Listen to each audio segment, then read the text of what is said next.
See, I believe in money, power, and respect. First you get the money, then you get the motherfucking power.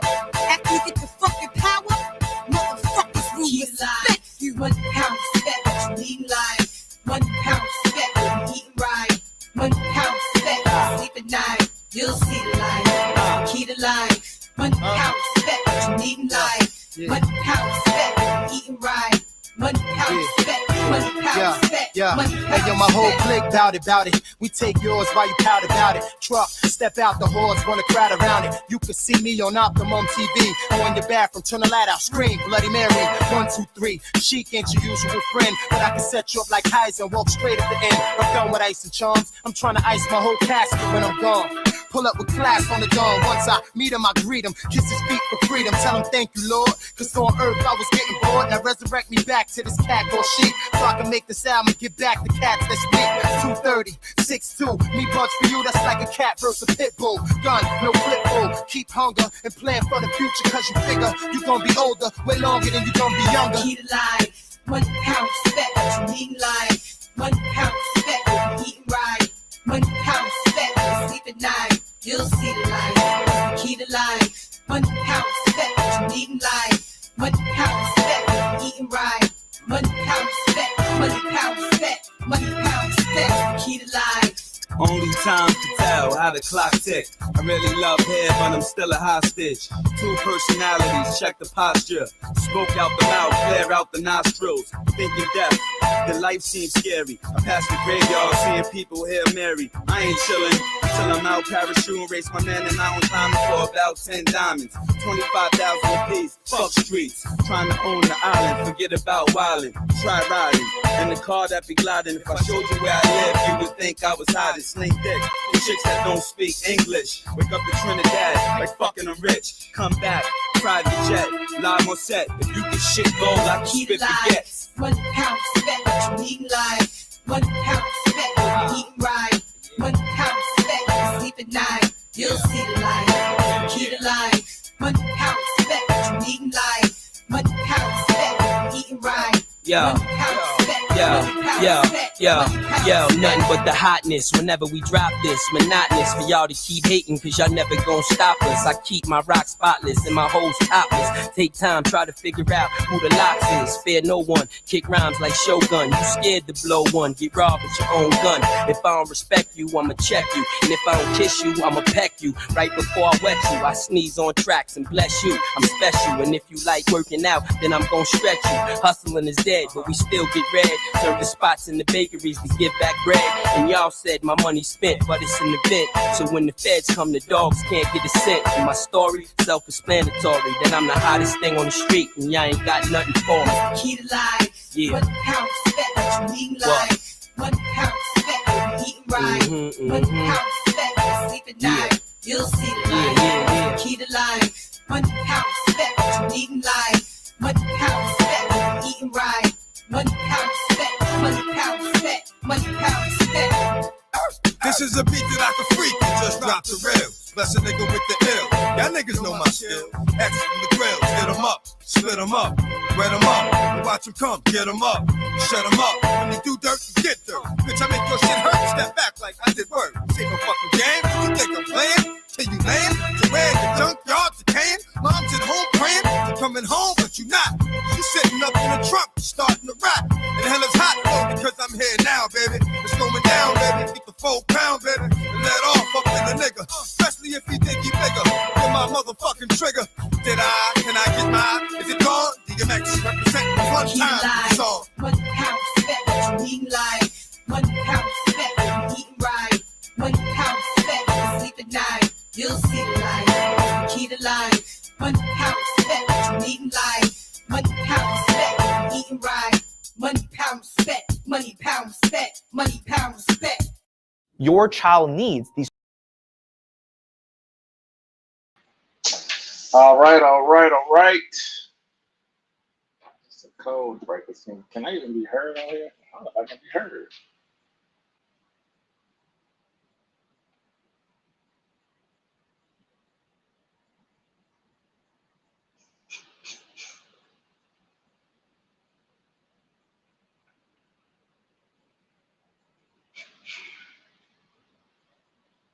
Test, test, test, test, test. Oh, okay. Here we go. Here we go. Here we go. This is the Code Breakers. This is Paradox. I think I may have been on mute earlier. But we're going to do Trump versus Elon. I may do a little bit of Nancy Pelosi.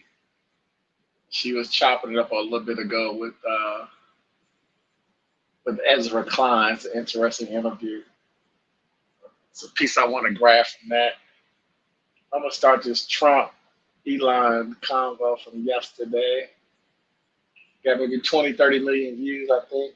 Live, maybe, and I don't know how much more after that. Pretty big interview. I'm not sure if it accomplished anything or if it moved the needle at all. Maybe some poll numbers in a few days might show something. People on the left have been making their comments about it. They think it was nothing there. You know, people on the right, you know, I guess you got to keep feeding them. So as long as you're feeding them, you're giving them something to work with. I'm going to try to get through the interview as quickly as I can because a lot of it is just kind of rehashing old stuff, the same old repeating, same old. So we'll jump through it. Maybe if something catches us, we'll kind of sit on it and talk about it. I don't know. But let me load it up.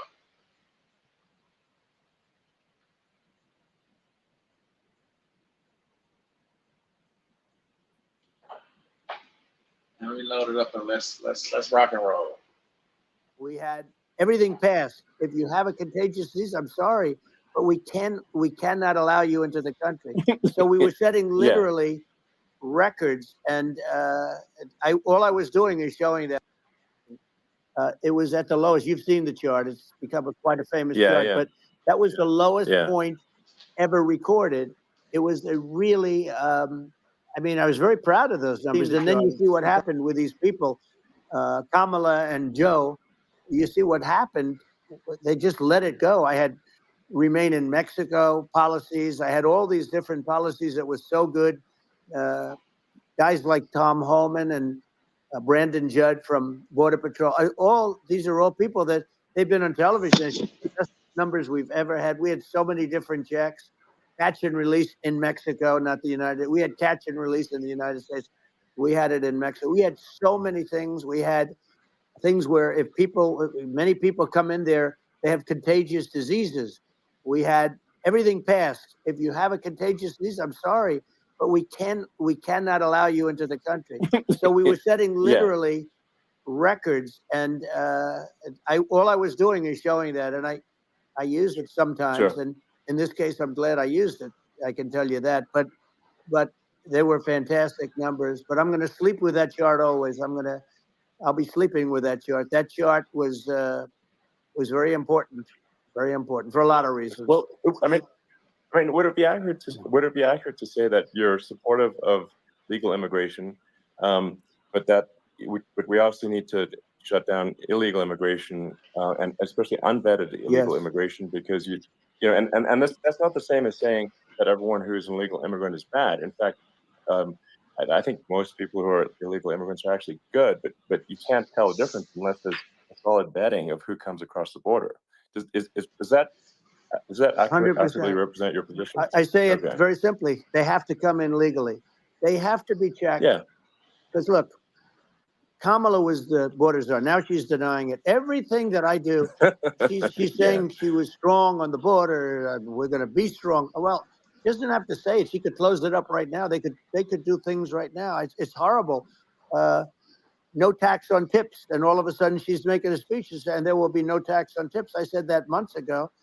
And by the way, they had just the opposite. They had not only tax on tips, and all of a sudden they hired 88,000 IRS agents, and many of them were assigned to go get waitresses and caddies and all of this on tips. They have a policy. They had a policy that they were really going to go after you, and were really harassing people horribly. And then all of a sudden, for politics, she says, she comes out with what I said, which I think is terrible. And I think it's also hitting them very hard. These people are fake. Now they're also saying they did a good job on the border. We had the worst numbers in the history of the world, not of our country. There's never been a country in history that has had a catastrophe like this. We've had I believe, and I think you believe this too. You hear 12 Yeah. million, 13. I believe it's over 20 million people came into our country, Yeah. many coming from jails, from prisons, from mental institutions, or a bigger version of that is Yeah. insane asylums, and many are terrorists. And I'll tell you what, they're coming not just from South America, they're coming from Africa, they're coming from all over the world. They're coming from Asia, they're Yeah. coming from the Middle East, they're coming from countries that are stupidly and horribly bombing Israel October 7th. They're coming from all over the world. And you look at, it's so sad October 7th because it should have never happened. Yeah. It's so sad Sure. when you look at Ukraine. It should have never happened. We have a defective Yeah. government. These are defective people, and they're not people that should be running it. But where you see it the best is the border, because you have millions of people coming in a month, and then she gets up and she tries to pretend like she's going to do something. She had 3.5 years. And by the way, they have another 5 months that they can do something, but they Yeah. won't do anything. It's all talk. She's No. incompetent and he's incompetent. And frankly, I think that she's more incompetent than he is. And that's saying something because he's not too good. Yeah. No, I think it is essential to have a secure border. I mean, you're really not a country unless you have a Correct. secure border. And secure elections, too. you know, yeah, absolutely secure elections. And so it's just essential to have a real border, or we can't function as a country, and our service, our central services are being overwhelmed in a lot of cities. But as we were talking about earlier, I think having a legal immigration process that is smooth and efficient and done well, and speaking as someone who is a legal immigrant, and I think that I mean, like one way to think of it is, who do you want on your team? Who do you want on Team America? And I think we want to just say, okay, we want to let in people who are gonna, be great contributors to our society and to our economy, Right. and and who do you want on the team? And it's not to say that, like in my opinion, actually, I'd say like probably most of the illegal immigrants actually are actually good, hardworking people. That's my opinion.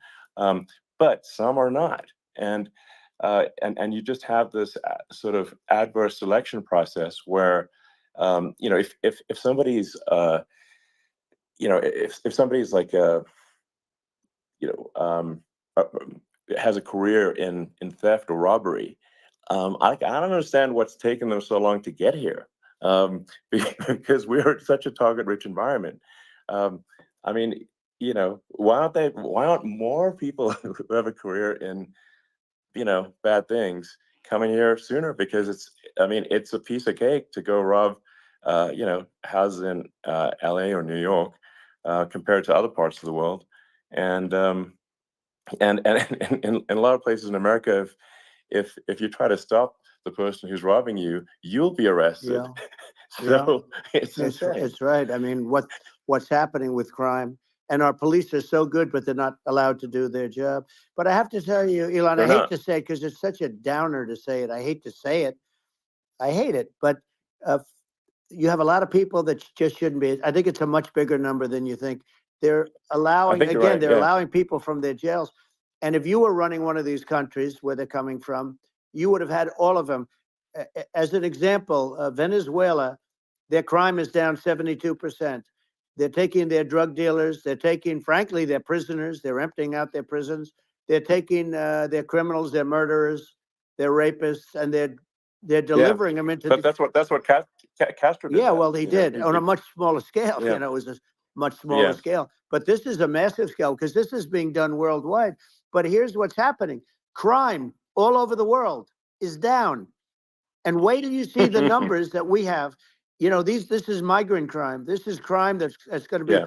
And I saw it today in New York where somebody was knifed, where they raped the girlfriend of a man that stood there watching in New York in one of the shelters, and started Sure. pulling out the knives, and bad things happen today. But this is happening every day. These are rough people. These are people that are in jail for Yeah. murder and all sorts of things.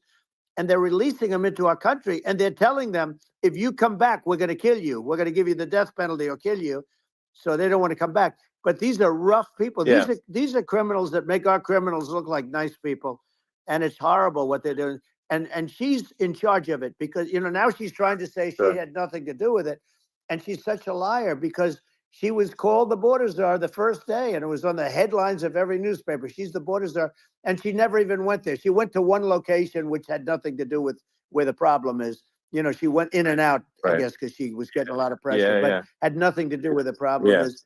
But she was the Well, border czar, and people Yeah, yeah. can't allow them to get away with their disinformation campaign. Now she's trying to say that she wasn't really involved, and the whole thing is horrible. She was totally in charge. She could have shut the border down without him. He didn't know what he was doing anyway, so he wouldn't have even known Yeah. what happened. You could shut the border down. He Yeah. wouldn't even know the difference. But the fact is that she was border czar. But if you don't have to call her Yes. that, the fact is you could just call her. She was in charge of the border, and the border was the worst Right. ever. It's simply not working. No, it's horrible. Whether it's a question of intention or competence, either way, we don't have a secure border, and we have people streaming over like it looks like a World War Z zombie apocalypse at times. And you know, sometimes you got to sort of wonder, like, is it real or not? So because you see things, you're like, is it real? So I went to the border at Eagle Pass, and I saw for myself in Texas, and I was like, okay, it's real. I'm like seeing this in real time. I actually posted the video like just live. I just flew there one day and just to see, hey, is this made up or real? And I'm just seeing people stream across the border, and I have to say, you know, at least the people I saw did not look friendly.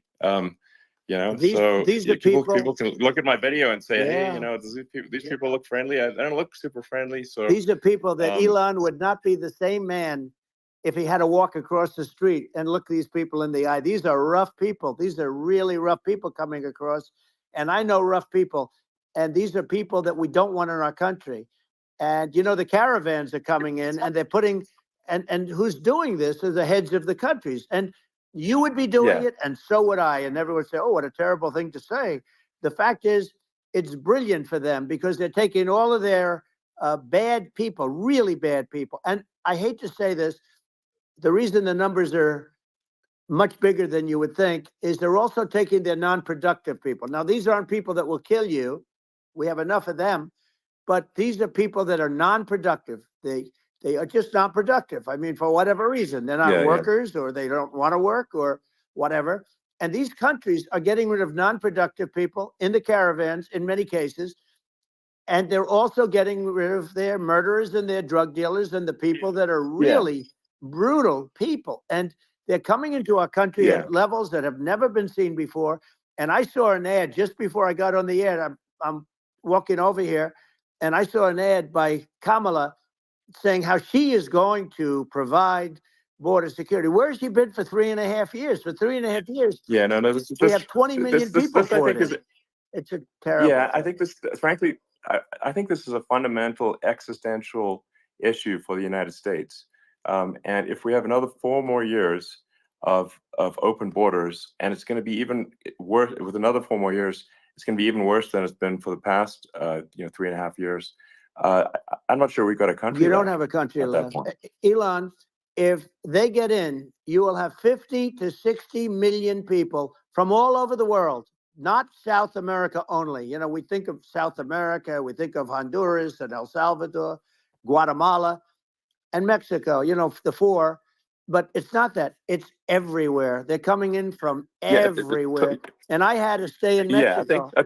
this is a super important Yeah. point. Like people, it's like basically when I went down there, I was like, well, where are people from? It's like it's like almost no one was from Mexico. to No, be clear. Mexico less. It's just less it's than just the the others. border. It's just the border with Mexico, but the people coming in, it's Earth, the rest of Earth, and America is only about 4 or 5% of the population of Earth. It would only take a few percent of the rest of Earth to overwhelm everything in the We're US. already So, overwhelmed, Elon. We're overwhelmed. You had to see the news tonight about New York, and I love that place. And what they're doing to it is horrible. What they're doing to it, and all the courts do is they Yeah. try and focus on Trump.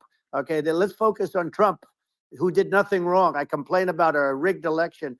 Elon, what's happened is unbelievable. You have from Africa, from the Congo, they're coming from the Congo, and 22 people came in from the Congo recently, and they're murderers, and they're dropped. They drop them. They take them out of jails, which is very expensive, to maintain the jails. Although they don't do too much maintaining, I can tell you.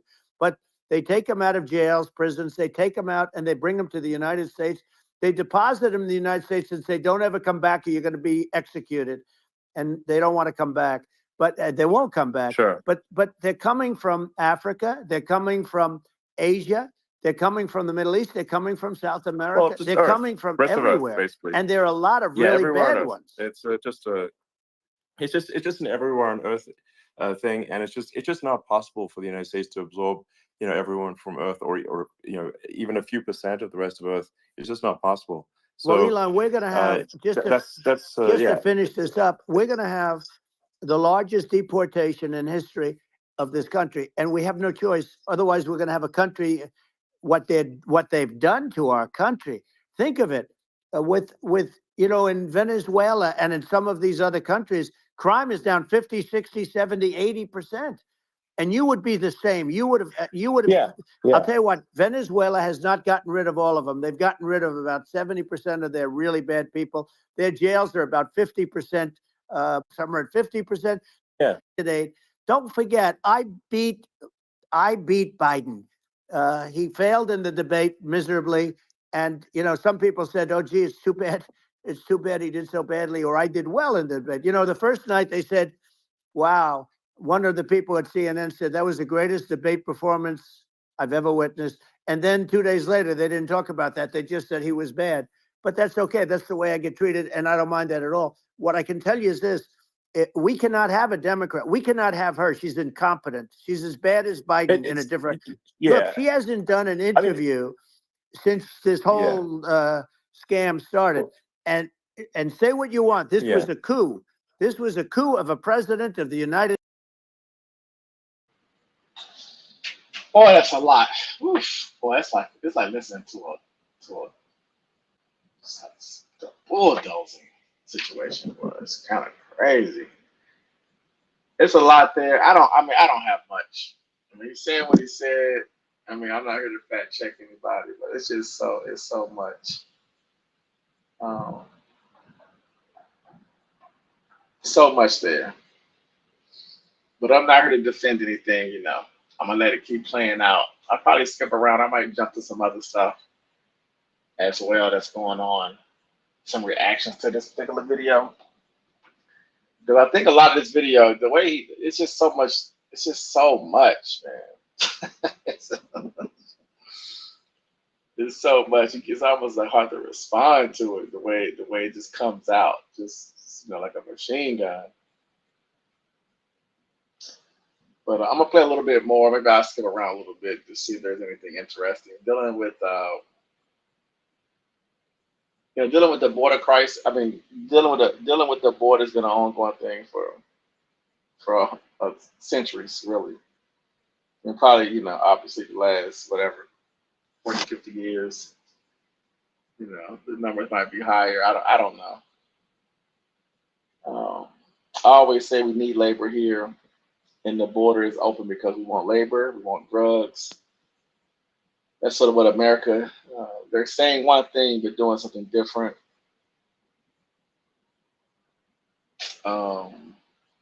They've had many chances to get an immigration deal put together.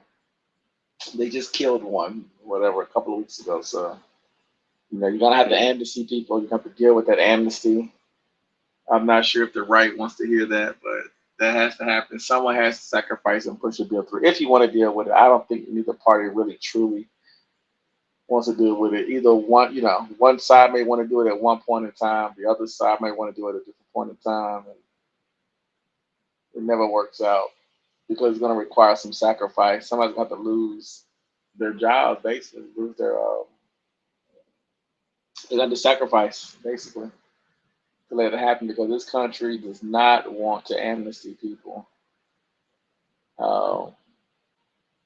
So I would be impressed if anyone can get to that point where they can just push it on the country and just make it happen. Because you're gonna have to amnesty at least 10, probably at least 10 million people. I'm thinking if I had to take a guess.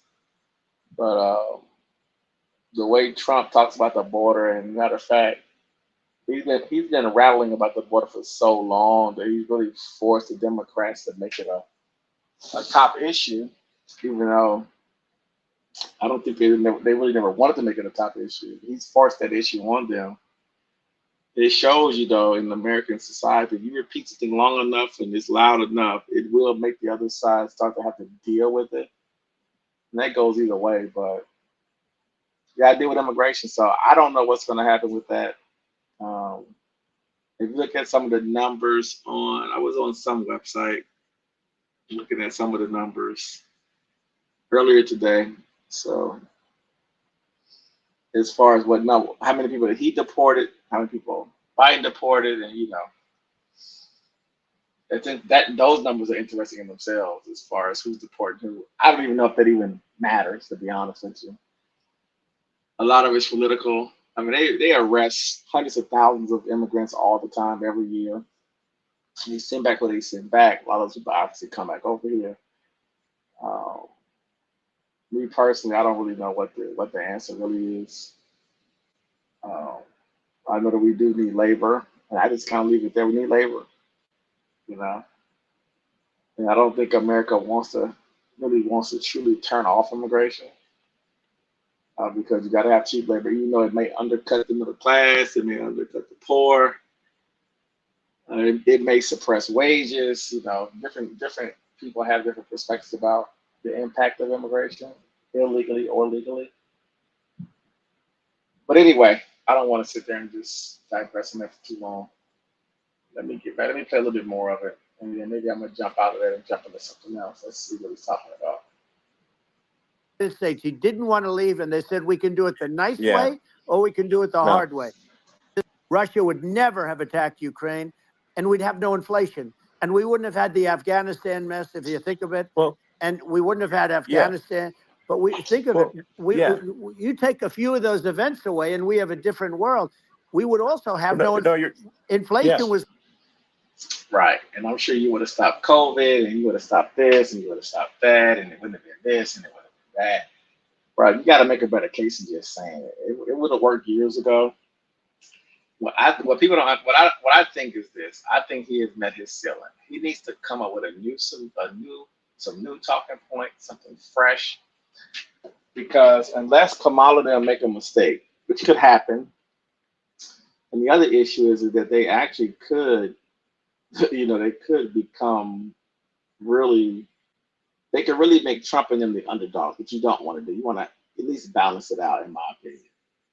You don't want to go too hard to the point where they're winning and everybody feels that they're going to just take it home and win, but you put them in a different kind of energy, and then Trump them could just be looked at as the underdog, and for whatever reason, people start to just change their opinions about it. It's just strange.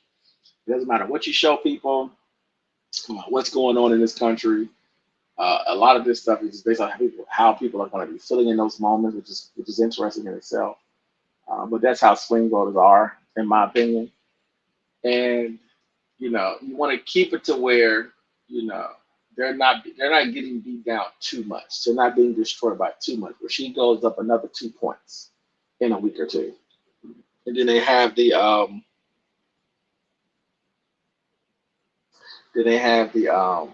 DNC, and she may go up another half a point or another point. And now everybody's talking about it's over with. And then you slip, you're not paying attention, something happens, something changes. It could be anything. Everything is unpredictable. Until people are actually voting on that day, you cannot trust anything in the economy. You cannot trust anything globally. Anything can happen, right? And so they have to definitely be careful with that, because right now they're winning, right? And they can press, like we've been saying before, they can press them to do interviews, and what's funny is that she's about to close that up on, I think, Friday or Saturday. They're going to do an interview, a sit down. And so you got to hope that there is something in there that can at least bring them down a little bit, somewhat, something to sink your teeth into. Because just talking about the border, which like I was saying before, she's running on one thing, and that's going to be women's rights or whatever you call it, reproductive rights. And then on his side, you're going to be dealing with the border, right? Those are the two issues they're going to be running on. Everything else is going to be secondary, right? If I was on the right, what I would do is I may just try to focus on foreign policy and start just banging them on foreign policy. I might even just bang them on just maybe the economy. Try to find an angle somewhere either in the economy, or try to find and use your business background as a push, or just go foreign policy since you were president and figure out some angles there. The only issue is that she was vice president, so she's been dealing with foreign policy as well. So it's going to be a rough climb if you cannot find a angle. And I think going to Elon Musk on X, I just don't know if it's going to do anything. It does keep the base happy and fed. It gives the media something to chew on. It keeps his name in the conversation for another few days, 4 days, 3, 4, 5 days. He didn't say any. Like I said, we're gonna keep playing. He hasn't said anything yet that's pretty new. He's trying to find things that are incendiary, that would generate frustration or anger, and at least that would give him something to work with. But we've heard it for so long, and that's the one thing about politics, in my opinion, is that once you've been around for a while, the things you say get kind of stale. No matter how crazy it sounds, it still gets stale. And you'll have your same supporters, or you may even lose some of those supporters actually, especially if something exciting is on the other side here. You might even lose some of that supporter, or that support might lose interest in you and just may not vote. Regardless of what the polls say, in my opinion, it can be if you look like you're losing, that is a problem. You have to look strong all the way to the end, in my opinion. But they have to keep searching for a strategy. I'm going to keep thinking through it to see if I have any ideas, because I'm still kind of stumped about what would be outside, like I said, outside of foreign policy, what would be the option here. And Elon can't help you, man. That one little platform, as big as it supposedly is, he can ask you some basic questions, but what you should have done, in my opinion, was had a plan to roll out some new ideas. So you can always do your old material. It's like doing stand-up almost. You can always do your old material because people love to hear the old material, but you got to have something fresh.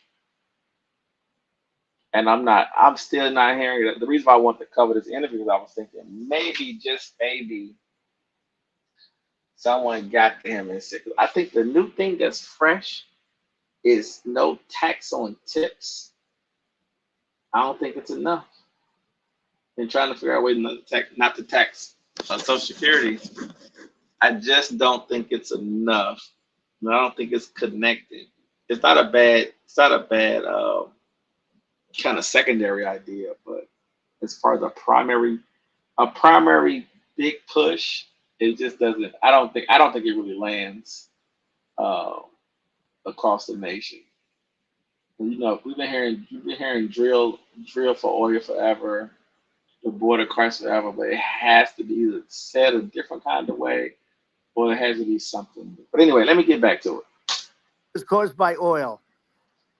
Yeah, no. I think you're making an excellent point here, which is that when other countries can, that are thinking about invading or doing bad things, when they're thinking about that, they're thinking about, okay, what's the American president going to do, and do they fear the American president, or is there someone they do not respect and do not fear? And I think they would rightfully be. I mean, but look at that the footage of the assassination. They're like, okay, President Trump is like, don't mess with me. I mean, that's like, whereas I think people are not going to be, and they obviously have not been at all intimidated by Biden. And Elon, bro, I'm not buying it, man.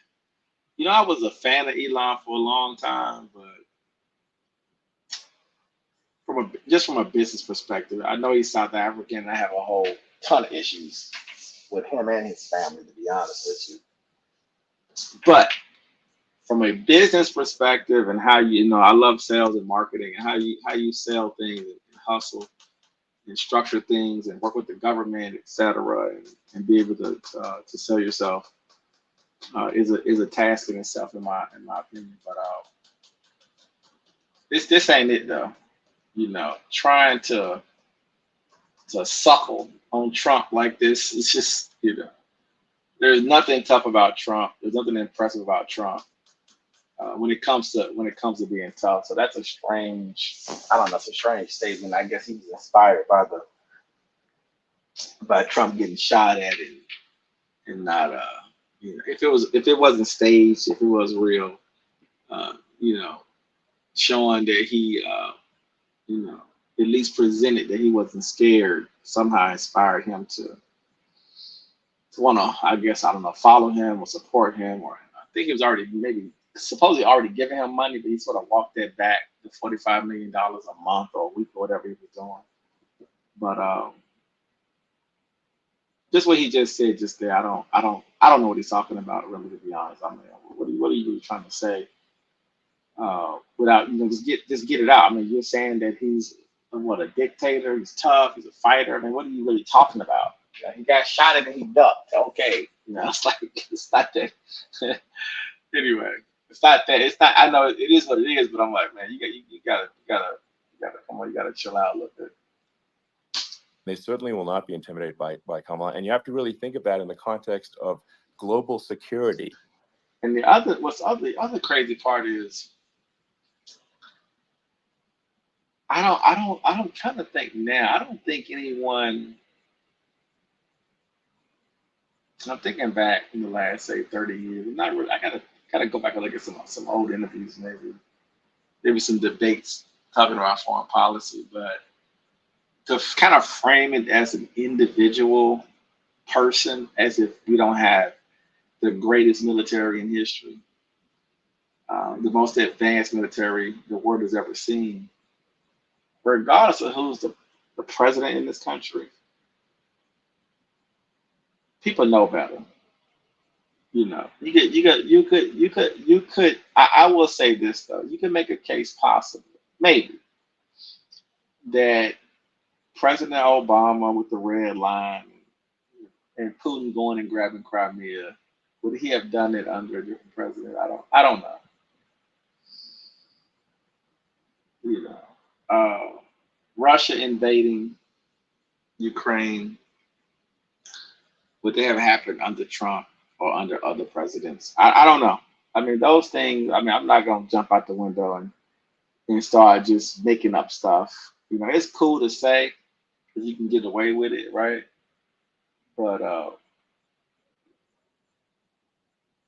what's so crazy is that this is the same person who allowed COVID to come on these shores. So if I can hang wars on Biden, which I'm fine with, I don't care about the left anyway. But to balance it out, I gotta hang COVID on him, and how that wasn't done correctly, how that wasn't handled the best way. Did not fire Fauci or lock Fauci up. Did not punish China, as far as we know of. Did not investigate, in my opinion, the Wuhan lab. You know, and cost hundreds of thousands of lives. If you want to use a political spin on him, which of course the left can't do because they're trying to take credit for certain things with the vaccines or whatever, but that was under his watch. You know what I'm saying? He allowed it to happen. It should be framed that way around him. But they're worrying about other things, I guess they're trying to frame him with. That's my issue I have with him in general and with the federal government, is how they handle COVID. But they can't use it. It is what it is. But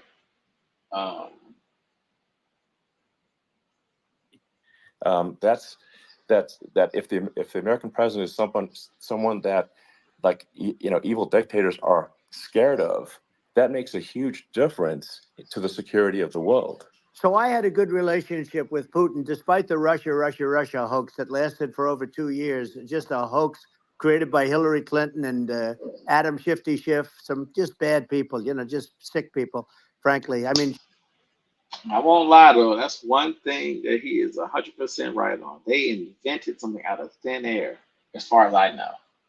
And MSNBC and Rachel Maddow and Nancy Pelosi and them, man, the way they ran it on him, man, it was masterful. It didn't work, but I mean, to think they're not, it just justify. It's one thing that what makes people fans of his is that it's not like the left isn't corrupt.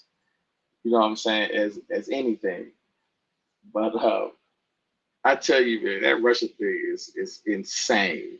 If you don't think they're not corrupt on the left, man, you're crazy. Schiff is a sick person. He's going to end up probably being a senator. It's hard to believe. The whole thing is hard to believe. But, they put our country in danger with that stuff, too. They actually, when they make up stories, and you have to fight your way out of it for a long time. But I know Putin very well. I got along with him very well. He respected me, and it's just one of those things. And we would talk a lot about Ukraine. It was the apple of his eye. But I said, don't ever do it. Don't ever do it. I shut down Nord Stream 2. That was the big oil pipeline, the biggest pipeline in the world going all over Europe. I shut it down. Biden came, and then they say, I loved Russia. I was a friend of Putin, and I loved Russia. No, he actually said to me one time, he said, if you're my friend, I'd hate to see you as an enemy. I shut down his pipeline, the biggest pipeline. They were looking at that to fund, and this pathetic president would have employed 48,000 XL pipeline, the Keystone XL pipeline. It's just, I think it's just immense danger. Elon, I know every one of them, and I know them well. I know Putin, I know President Xi, I know Kim Jong-un of North Korea. I know every one of them.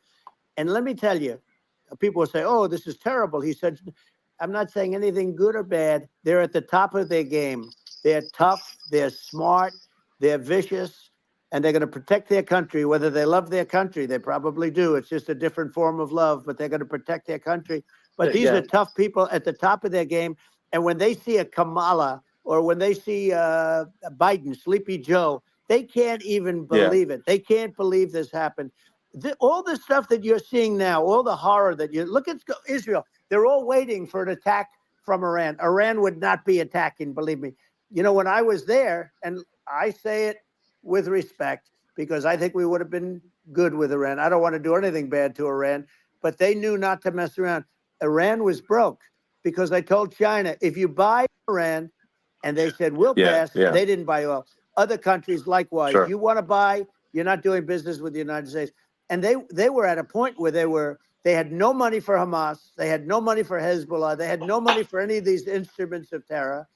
And it was amazing. In fact, there were articles when I was leaving, which is hard to believe, actually, especially when you look at what's happened to our country. Our country is so bad right now. It's such a different place. We were respected. Think of it. 4 years ago, we were so respected to a point where when I said don't buy oil, they didn't buy oil, but they had never have done. I got along well with them. I hope to get along well with them again. Getting along well with them is a good thing, not a bad thing. I got along well with Kim Jong-un. When I met with President Obama just before entering, it's a sort of a ritual. And I sat down with him and we talked. It was supposed to be for a very short period of time. It turned out to be a long period of time. I said, what's the biggest problem? He said, North Korea. I had that problem worked out very quickly. It was nasty at the beginning with Rocket Man and, all the different things. Yeah. But all of a sudden I got a call. Those were some epic tweets, by the way. Yeah, they were. They were epic everything. He said that he has a red button on his desk. I said, I have a red button on my desk too, but my red button is, anyway, Vietnam. And I got along with him great. We were in no danger. I had a good relationship. Remember I met him and we walked onto his land. Nobody ever walked onto his land before. I walked onto. I wouldn't say. Let's bring up Secret Service again. I wouldn't say they were thrilled when I did that. I walked onto his land, and it was an amazing period. But we were not in danger with him because of me. You know, I always Yeah. say that we have enemies on the outside and we have enemies on the inside. We have some really bad people in our government and people that are and controlling of the people. But then they also got, if you take a look, Iran and they have North Korea. That's, you know, they call it the axis of evil. In the old days, you had the axis of evil. Here we have a modern day axis of evil. These are powerful countries, very heavy nuclear, which is the biggest threat. Yeah. You know, the biggest threat is not global warming, where the ocean's going to rise 1/8 of an inch over the next 400 years. And you'll have more oceanfront property, right? The biggest threat is not that. The biggest threat is nuclear warming, because we have 5 countries Well, now that yeah. have significant nuclear power, and we have to not allow anything to happen with stupid people like Biden. You know, Biden. You know what I'm thinking to myself?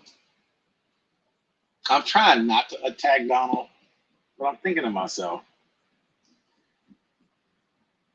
if it's like, does he understand that you're not president for life? You do 4 years, you do 8 years, and you move on with your life, and the country moves on. And in my mind, I'm thinking, as a leader of a country, as particularly this particular country, you should be laying frameworks in place for the future. But it's almost like you're hearing someone. That's always been my issue with this conversation. That when you look at previous presidents, maybe all the presidents, mostly, at least the well-known presidents, is that you're structuring frameworks for the next president to pick up where you left off and to move the country in a particular direction. You could argue that he implemented maybe some tax cuts that have a certain date attached to it, other executive orders that they may have not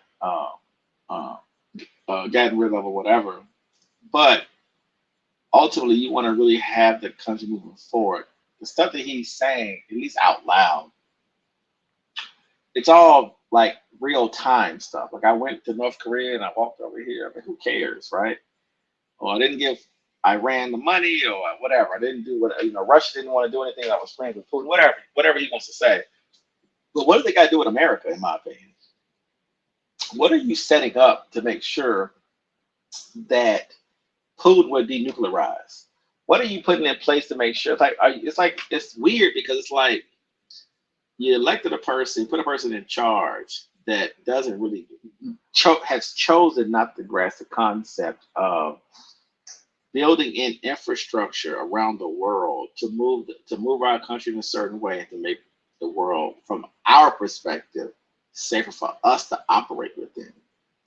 And if you're running for 4 years and off, knowing you have 4 years or 8, nothing's guaranteed. If you're going to work with Putin, what should you really be telling Putin? Kim Jong-un, or the Ayatollahs, or whoever in Iran, or any other country on so-called, on the list or whatever. How should you be approaching them so the next president who takes over from you can continue to drive what other things do you have put in place? But not just getting put in place. They just may like, in your mind, they may like you or whatever it is, just for them to get through the 4 years or the 8 years. And then they'd go back to doing whatever they were doing. Because you cannot copy yourself, you can't mirror yourself, and then they know how our system operates just as well as we know about our system, obviously, right? It's a strange way of speaking. It's about self and not really about country. Because the thing is that, based off his logic, when he leaves, technically America should collapse, right?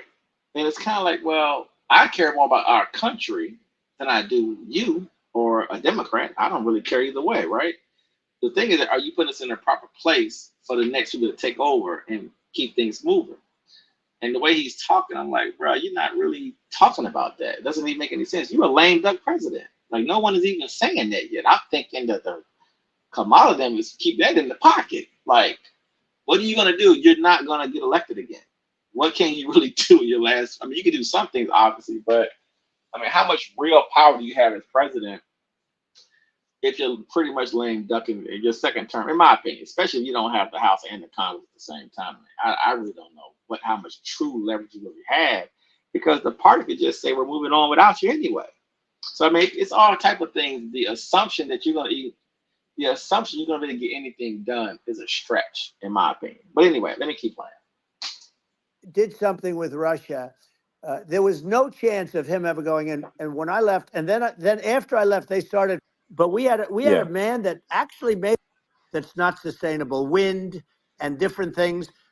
You're not going to have anything. Yeah. And I know you're a big fan of the AI, and I have to say that AI, and this is shocking to me, but AI requires twice the energy that the country already produces for everything. So you're going to have to build. We're going to have to build a lot of energy if our country will be competitive with China, because that's our primary competitor for this on the AI. You're going to need a lot of electricity. You're going to need tremendous electricity, like almost double what we produce now for the whole country, if you can believe it. Sure. Well, just going, back to this, like this basic thing, which that people try to make it sound complicated, but it's not. But inflation is caused by government overspending. Right. Would you agree that we need to take a look at government spending and have perhaps a government efficiency? Yeah, you know what's crazy though, right? What's so funny is that, like I said, I don't be knowing what's real and what's not real. What's so weird is that you have a new Republican. I think Trump's been a Republican since what, 2016? You have a new Republican guy talking to really a leftist. They're both lefties technically, right? But I'm gonna go with the reality that we're living in. You know, Trump is a Republican or a MAGA Republican.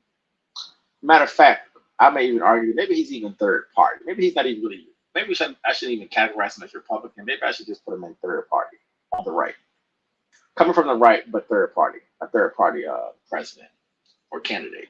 But anyway, Elon, even though he's moving to the right, and I think I was telling DC earlier that a lot of that's because I think he's mad about his son becoming trans. Different conversation. But anyway, everything Trump is for, coming from the right, is really anti everything Elon, the last time I checked. So what's funny about this conversation, when I listened to it initially, and maybe I missed something, I'm not sure, but Elon he really don't want. Trump is bringing up certain things about energy and infrastructure and stuff like that, and Elon is just so letting it slide, which is shocking on some level, even though it makes sense if you want to have the conversation. I don't know how you really truly have the conversation when you supposed to. It's such a strong. I mean, it's your whole life, at least your adult life, as far as going green, battery power, etc. That he is really anti in a lot of ways. So it is strange you're able to just bite down on that and just swallow it, because he really want to go in on like it ain't happening. We ain't doing the green thing, bro. And so it is kind of funny that he's tolerating that space. But anyway, commission that just tries to make the spending sensible, and so the country lives within its means, just like a person. The waste is incredible, and nobody negotiates prices. You used to have a lot of people making jets, and you end up with two companies, and they'll probably try and merge at some point. I mean, I went through it, like Air Force, just a thing like Air Force One. One of the first documents they asked me to sign, a general said, "Sir, would you please sign this document?" And what is it? Air Force One. That's with Boeing, which is basically two planes, two 747s. And the price was $5.7 billion for two planes. Now, now they're highly sophisticated. That's insane. They're even nicer than your plane, okay? But much more sophisticated. They're very, I won't say what's on it, but they got a lot of stuff on it. Anyway, but it's 5.7. Sure. That's a crazy number. It's a crazy number. But I said, I'm not going to pay 5.7. I'm not going to do it. I said, who made the deal? Obama and his people. I said, well, then I know the deal's no good. I'm not going to do it. And over a course of about 4 weeks, by my saying I'm not going to do it, I got the price reduced by $1.6 billion for the exact same plane, other than we had a nicer paint job, if you want to know the truth. But for the exact same plane, I saved one. And I said to Boeing, man, you guys must make a lot of money if you can reduce the price by that.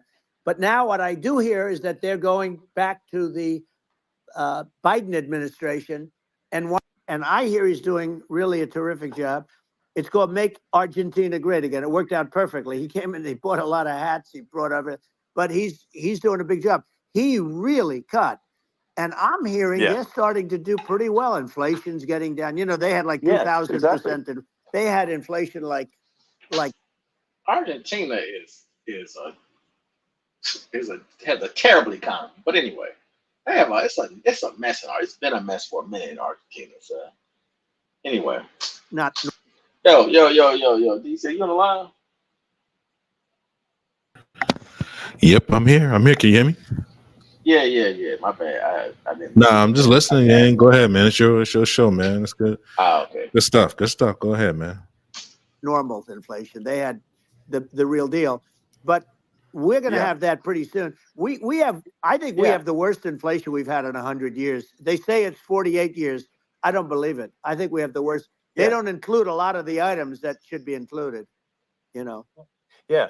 Well, it's just from government overspending and not spending taxpayer money effectively, and having Elon, aren't you getting government?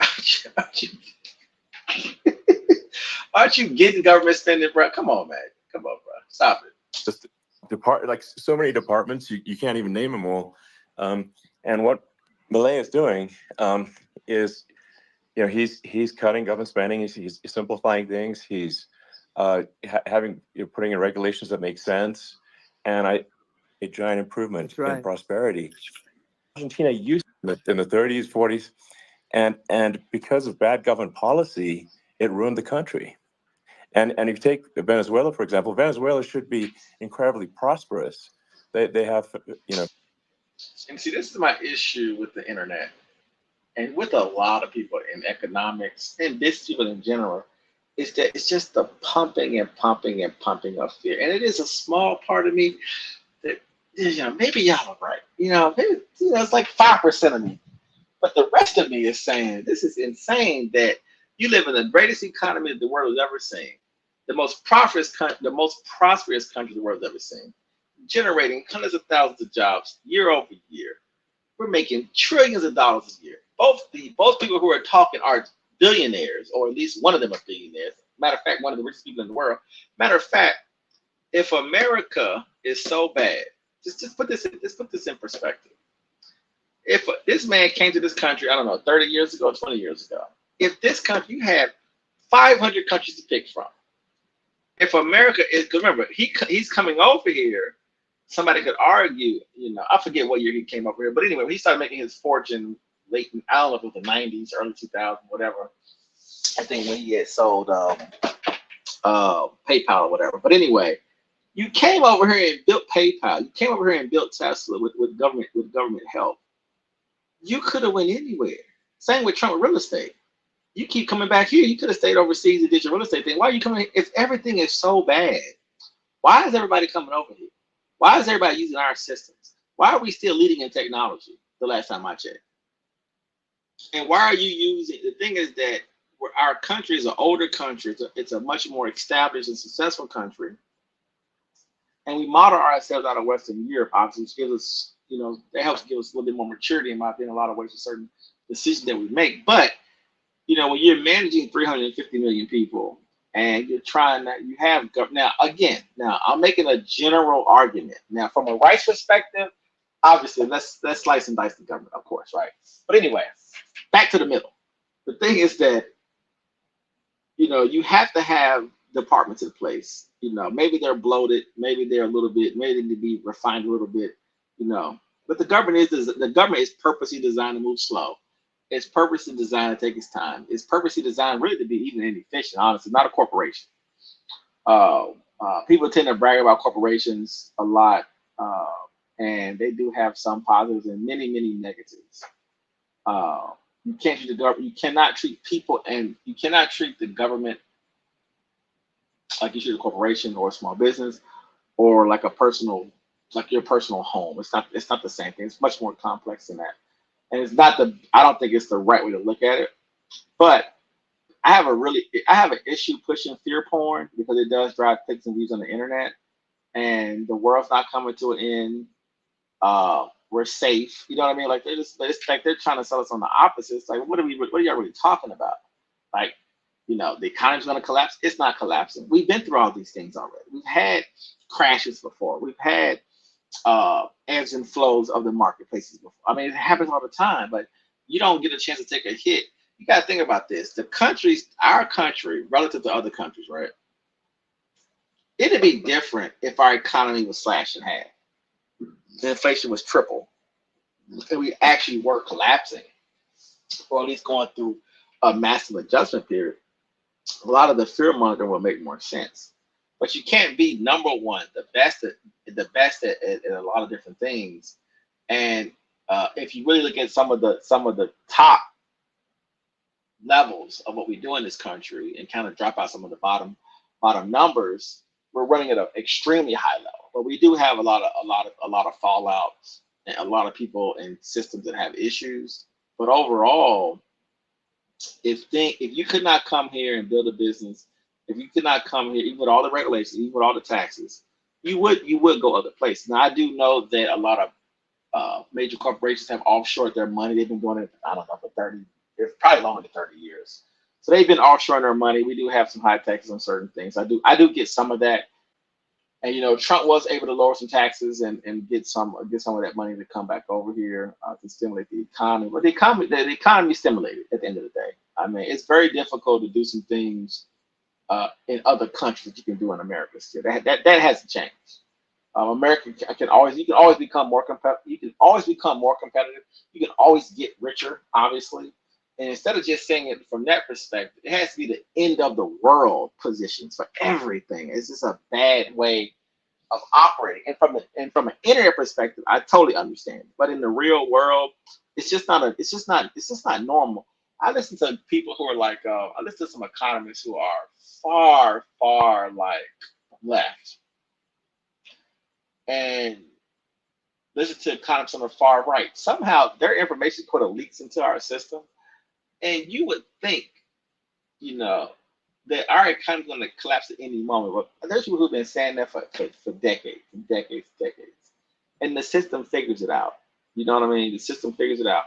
I mean, I think we probably had, I don't know, 20 or 30 million people, 20 or 30 million people was unemployed during COVID. We adapted to that. We had to deal with a lot of our businesses collapsing. And our country is able to kind of spin it and spool it back up and keep it rolling. The same with unemployment, same with housing crisis, same with savings loan crisis, or oil crisis, or whatever. Our country is extremely resilient. And to kind of say that, but at the same time talk about how horrible everything is, it's not healthy. It's not normal.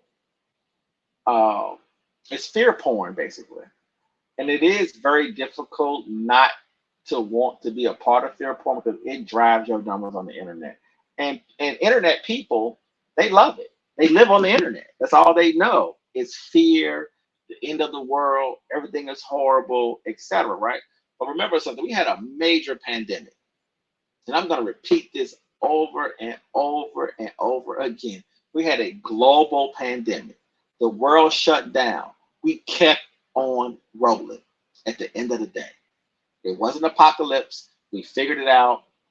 It wasn't the greatest thing ever, but it got done though. Everything got done, you know. And things got stitched back together, and we kept it moving, you know, good, bad, or whatever, but nothing collapsed. You know, you didn't have to go and call your prepper friends to help save you, right? The system figured it out. And the system itself, for some odd reason, doesn't get credit. It just gets banged on as if it's falling apart, and it's not. The two people who are, just think about this, the two dummies who are talking right now are extremely wealthy from America, not from some overseas stuff. They are extremely wealthy from this country. Immigrants, by the way. Think about that. This man, Elon, is still on a visa. He's still on a work visa or something. I don't even know if he's a full citizen. I think he might be still on paper. I don't know. But anyway, my whole point is that it just doesn't make any sense outside of what are you really trying to do? What are you really trying to accomplish? But anyway. Phenomenal reserves of everything, oil, everything. And it should be prosperous, but if the government's wrong, it impoverishes the people. And so I think we should not be complacent in the United States and thinking that and taking our prosperity for granted, because if with bad government policy we can run the country into the ground, and that's just something people should bear in mind. Don't take prosperity for granted. Well, think of education. So we're ranked at the bottom of every list of the top 40. We're ranked number 40, number 38. Norway, Switzerland, Sweden, different countries are ranked good. Actually, China's pretty close to the top. They're a top 6 or 7. But we're ranked at the bottom, almost at the bottom, 38, 39, 40. In other words, and somehow we have the richest people in the world here, some of the smartest people in the world here. Somehow it's all. I've been, it's so funny. I've been here. I know we were ranked top whenever. I don't know when that was, but I've been hearing my whole life we've been like 36, 37, like in math and reading, and these schools are bad. I'm not saying that's not true, but somehow at the same time, the last time I checked, don't we have the biggest economy in the world? The last time I checked, you can say it's been juiced or whatever, but Sweden and Norway or whoever you're trying to, these other, outside of China, of course, these other countries that you're naming, it's like, well, okay, they're ranked number one. What does that translate to? I'm just talking about from an economics perspective. That's what they're really trying to tie it back to, a success, right? And then what kind of governments do they have? And do you want those kind of governments in place? I mean, what are we really talking about right now? You can always improve the educational system. I'm not obviously denying that. Of course, in that school system needs to be overhauled completely. But again, it's not the end of the world, though. But anyway. It's horrible. And yet we spend more per pupil than any other country. Some of these really well-run states, we have states that don't know what debt is. We have states that have low taxes, no debt, everybody working. They're really well-run. Sure. And maybe they have certain advantages in terms of location, in terms of, the land or the sun and the water and the whole thing. There are a lot of advantages that some people have. But if you moved education back to the 50, you'll have some that won't do well, but they'll actually be forced to do better because it'll be a pretty bad situation. But if you think about it, you'll have some of these states. I'll bet you'd have 30, 35 states. It'll be much better. And you know what it'll cost? Less than half what it is in Washington. And these people don't care about the students in these, faraway states. And it would be, places. You wonder, how do they continue to just go on? It's not a good situation. I think the only thing that's going to force some of these states to change is if they risk bankruptcy and they're not getting bailed out by the federal government. Right. Well, that's the only thing that's going to get them to change. You remember the area in California where they had that, where I guess somebody had sticky fingers and they stole a lot of money, and they went into a form of chapter. And it was very nasty for a period of time, but now it's probably the most popular place in all of California. So at some point, something like that may have to happen. But the problem is you can't penalize people that loan money to the state when you have incompetent people like a Pritzker. Look, the family didn't want him in the family business, and then he ends up being governor of Illinois. So what is he going to be? Is he going to be a great governor? And, you have people, I could name every one of them. I got to know every one of these, and some are very good and some are just horrible. Well, I think that, the larger point here, too, as you're saying, like a lot of people are concerned about the economy, a lot of people are concerned about inflation. And inflation is effectively a tax on people that save money and for people that are working day to day. It's just a form of taxation. And if we can solve the government spending problem, we'll solve the inflation problem, which means people will have a better standard of living, and that's a really big deal. Well, the people that got hurt worst are the people that did it the way they were taught to do it all through, their younger life and their young life and their whole life. The people that saved money, and then they got no interest on their money, and inflation destroyed them. And frankly, they were almost better off if they didn't do anything like that. Those people have been absolutely decimated, and we're going to bring those people back and help those people. We've got to get the prices down. When I look at bacon costing 4 or 5 times more than it did a few years ago, when you look at some of the food products in grocery stores, people they can't believe it. They used to be able to buy a whole cart, and today, a lot of people just don't have the money. They go in and they can't buy anything. They look at it's sticker shock. They call it sticker shock, right? I think it really just comes, like I said, I think it just comes down to really, I guess, two things, which is that if you solve government overspending, you solve inflation, which improves living Right. standards of the average person, and then if you deregulate, like have sensible regulations, so because a lot of the regulations are nonsensical and cause. I don't think I'm gonna get off this, but I don't think I want to say is this. You're not talking to someone who wasn't president for 4 years. Yeah, we didn't live through 4 years of his presidency. And they will say that a lot of times things were kicking after your presidency. And I know COVID makes it tricky, but it wasn't like things were 25 cents or something. It's not like Obama gets out of office. And it's no shot at him or anybody, but it's kind of like you're telling me that your logic is going to cut government spending, right? We're going to lower taxes, going to reduce inflation. Now, so let's forget about the spike in inflation from printing the money, the $7-8 trillion that had to get printed or whatever, for COVID, right? Let's go back.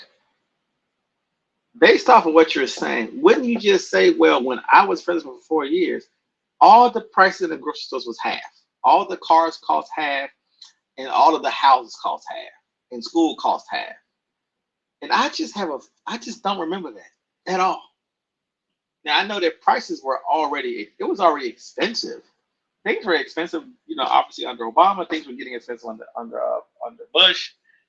Things were getting expensive under Clinton, in my opinion. I mean, prices were always been creeping up. You do what you can.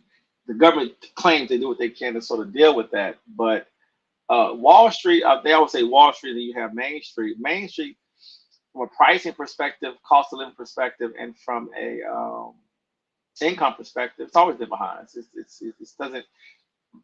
In my opinion, they just lying. They're lying.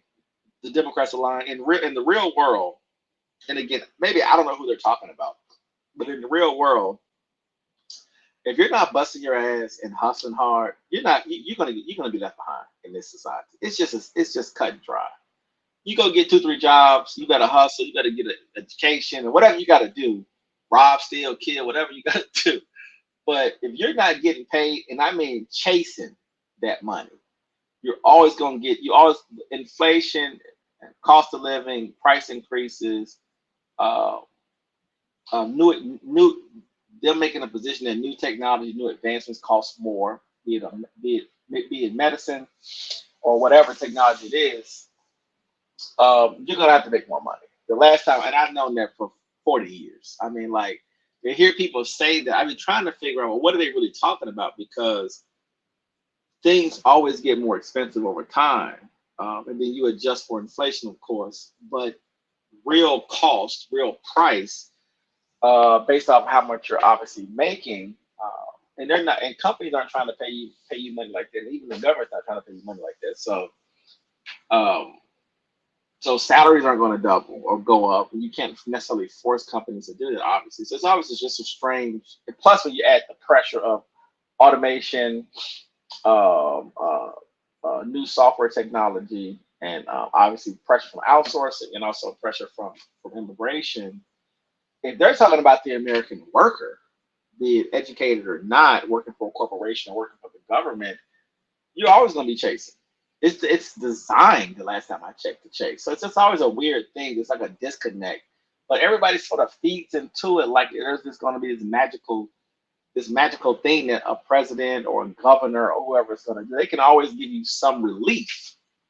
You know what I'm saying? But that's to me, it doesn't go. It really, to me, doesn't go further than relief. You know what I'm saying? If you have anyway, I don't want to stick on that, but let me keep going. The cost to be extreme for no reason, but unless you've got effective deregulation, like Reagan did a great job on deregulation in the 80s, but it's been 40 years since we had anyone really. I mean, during your administration, we made some progress, but I think there's opportunity to make, I think, radical progress with sensible regulation. If Elon, those two things, those are the big deals. We set a record. We did more deregulation and more restrictions on all of the different businesses than any other president. Remember, I had the rule for every one we put in, you have to get rid of 10 or 12. And we did Yes. radical cuts on all of that. And a lot of that's being put back by this administration.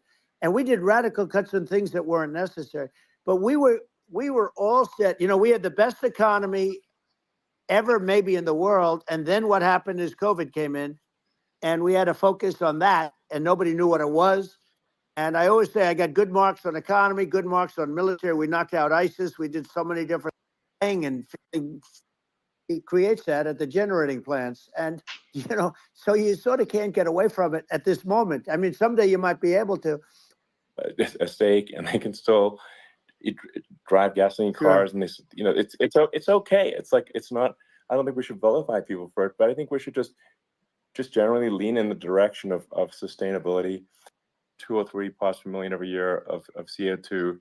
Anwar, I got Anwar in Alaska approved. Ronald Reagan couldn't do it. Nobody could do it. Everybody tried. Nobody could do it. I got it approved. The first thing that Biden did was unimprove it, to get rid of it. He ended it. His secretary went in and she ended it. And what a disgrace. That's Anwar. That's bigger, or they think it could be bigger than Saudi Arabia in Alaska. Could be bigger than Saudi Arabia. But they went in and they terminated it. And I'll get it going very quickly, because not only is it big for Alaska, I mean, you talk about economic development, that for the United States, I mean, that is, they say bigger than Saudi Arabia or the same size, and pure, really good stuff. And, you know, they end it. So I think we have, you know, perhaps hundreds of years left. Nobody really knows. But during that time, something will come around that will be very good. Yeah. Well, I mean, and my estimate would be, you know, a little more aggressive than that. But it's not the sort of like we're all going to die in 5 years stuff. That's obviously BS. But I mean, my view is, like, if you just look at sort of the parts per million that increments every year, you know, you get sort of 203 parts per million every year of CO2. I mean, I think some of that, it's problematic if it accelerates, if you start going from 203 to say 5. And then there may be some situations where you get just a step change increase in the CO2. And I think we don't want to get too close to 1,000 ppm, because like that's actually makes it uncomfortable to breathe. Like just existing in 1,000 ppm CO2 is uncomfortable. That's like that's considered like an industrial hazard, right? Just so it's, you know, that's actually, you start getting headaches and stuff. So it's even without global warming, it's not comfortable to live. So you don't want to get too close to that. But I mean, I think we've got. I think we want to just move over, and like, and if I don't know, 50 to 100 years from now, we're I don't know, mostly sustainable, I think that'll probably be okay. So it's not like the house is on fire immediately, but I think it is something we need to move towards. And on balance, it's probably better to move there faster than slower, but like I said, without vilifying the oil and gas industry, and without causing hardship in the short term. I think this can be done without, you know, people can still have, you know, a stake, and they can still drive gasoline cars, and this, you know, it's okay. It's like, it's not. I don't think we should vilify people. Bro, to watch this man stumble, I don't even know if this is getting clipped and going viral. That's the crazy part. But to watch this man stumble and bumble, he's anti all this stuff. It's kind of crazy hearing him sit here and basically just lie. I've been following this man for 10 years. He hates the oil and gas industry, nuclear. His whole life is about fighting global warming, CO2. Alternative, a sustainable future. Alternative forms his of energy. entire rollout, his whole entire. I mean, who are you mad at, bro? Like, what the hell is going on here? It just doesn't. It's not that. And again, that's the issue. I won't lie to you, man. When individuals start talking, it makes me believe more in the government. You know what I mean? It makes me be like, you know what? I don't want a king. I'm good with kings and sultans and emperors Yeah, you and can't. We can't have individuals, that. however they feel, however Yeah, they gonna feel on a particular it's freaking day. because this is what you have when you have that. You get two guys that just they got too much power, too much influence on people outside of their own purview, and they can move things around if they are sultans and leaders and dictators and that's why it's so important for him, because if you listen to him, he talks about his presidency like it's going to last past another 4 years, and even like it's going to be some kind of thing that is going to be just ran into impunity. Like he's just going to run until he pass on, and then his children going Right, to take over when he dies. And yeah, right. this is not a monarchy, man. This is not something that No. you can just run into, years and years upon years just because you're trying to get things done. And I think that what's very important to know about Donald Trump and people of his ilk is that I don't even think he even cares about the laws or what the laws are called. He just wants certain things to be done in his eyes. And you can manipulate somebody like him. Like you can say, well, we need to get this signed and this and that. And he's like, well, is I going to get this done? And they'll be like, yeah. And then you can kind of like get certain antitrust laws passed, Right. crazy stuff, man. Regulations on different companies and then allowing other companies to go carte blanche and go wild. And it's yeah, he talks like a businessman talking to his billionaire friend about the world. But you can't run the government that way. The government is not run unilaterally like that. Like you can't make unilateral decisions just because you think or feel a certain kind of way. That was always been my biggest issue with President Trump. Always been. Yeah.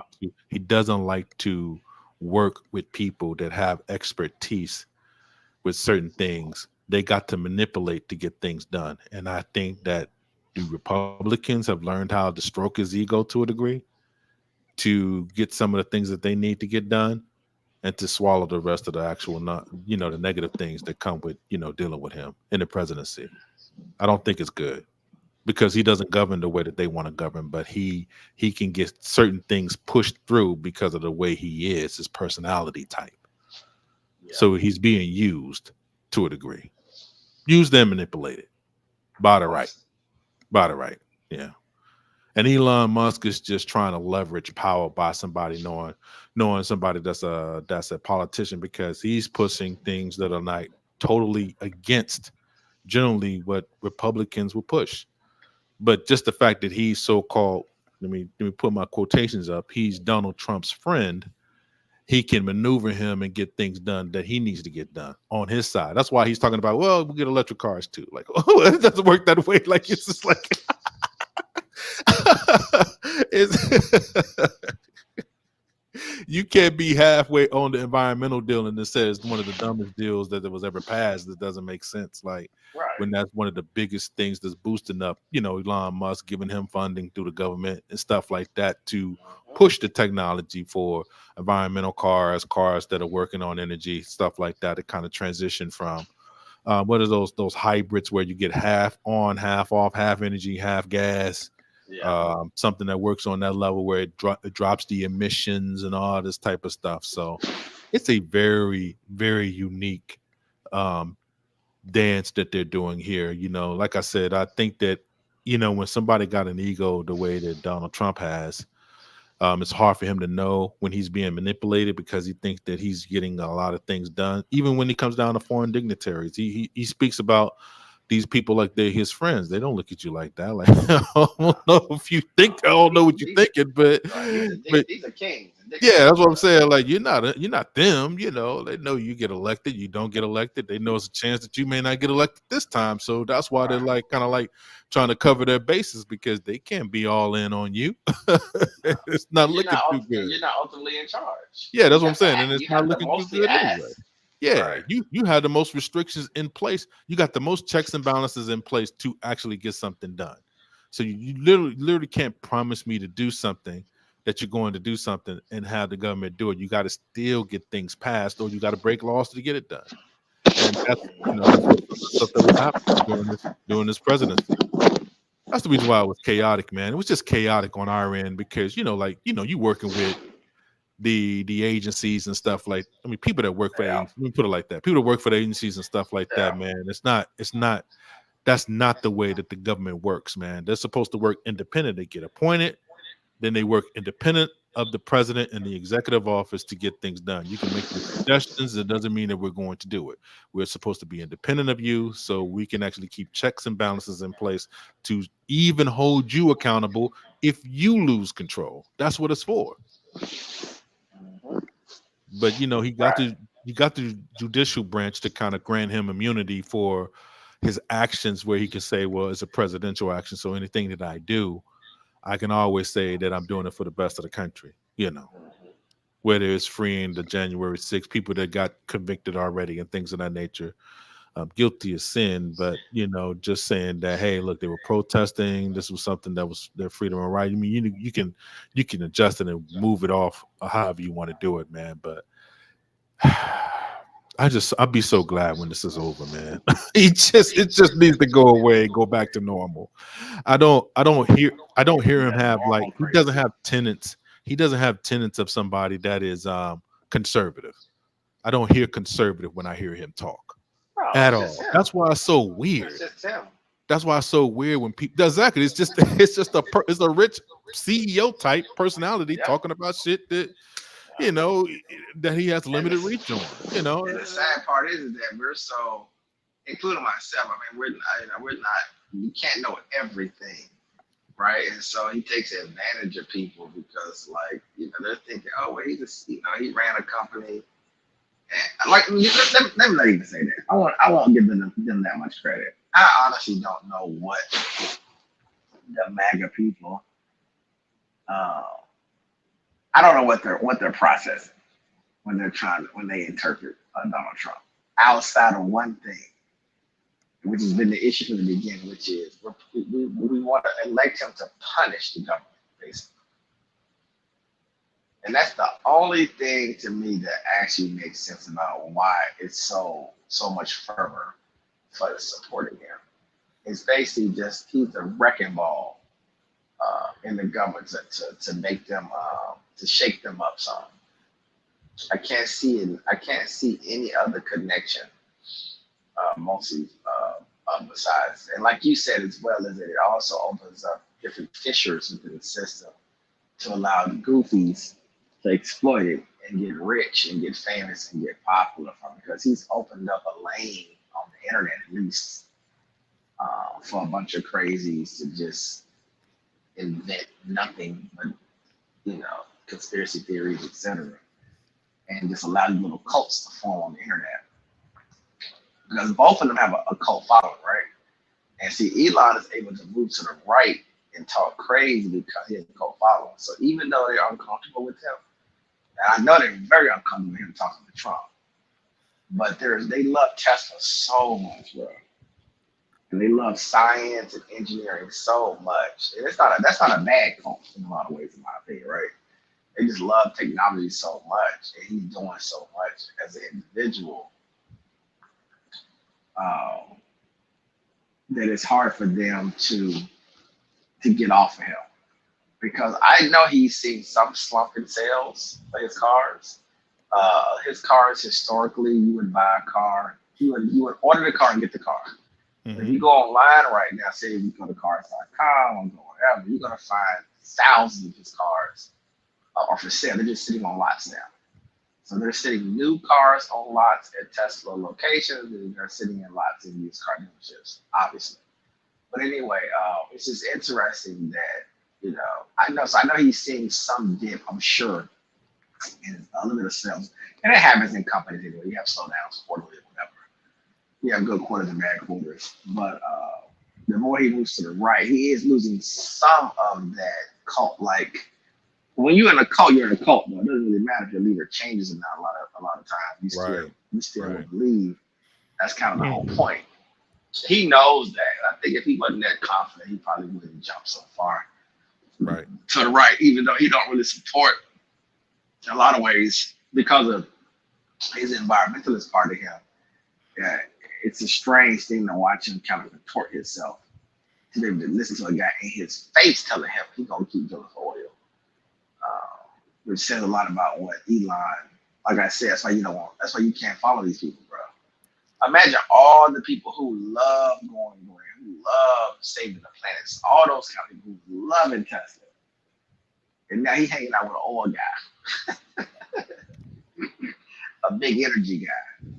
Mm-hmm. You know, who don't believe, because see, he gets information. We're telling him is that if you do these things, Elon, we can't afford. He basically told him on his live in his face, what you're trying to do, we can't even afford that. We don't have the infrastructure.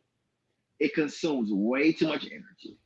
Your cars is way too heavy, etc. You know, Elon has an AI company too, right? And he helped start ChatGPT.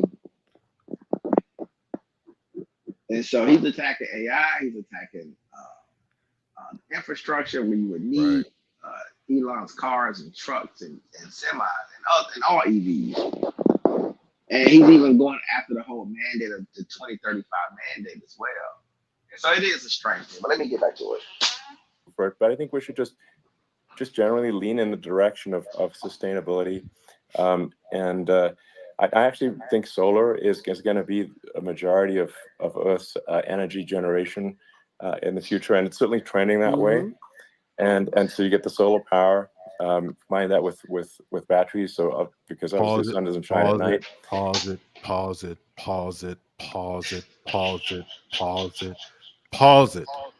Now I want to see this. What I'm saying. See this.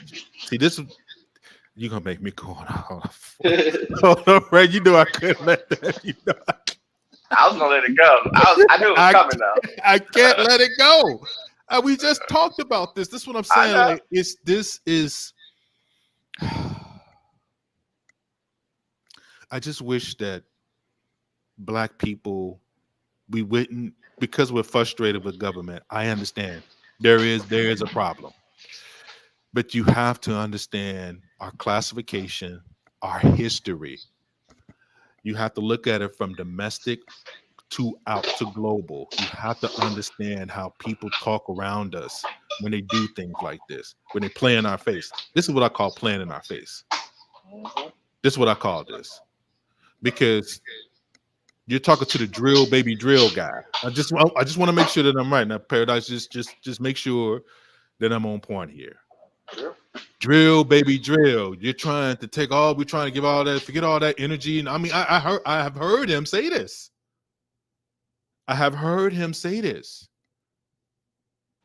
Yeah, he's called it a hoax, the green hoax. Listen, I'm hearing this man, his friend, his donor. This man is probably one of his biggest donors to give him money for his campaigns, right? We're okay with that. We're okay with saying that that's pretty much accurate, that he gives a lot of money to Trump to fund his campaign, and he set up a super PAC. Okay, cool. Put millions in there. So this is not, this is what I'm saying. So this, I won't.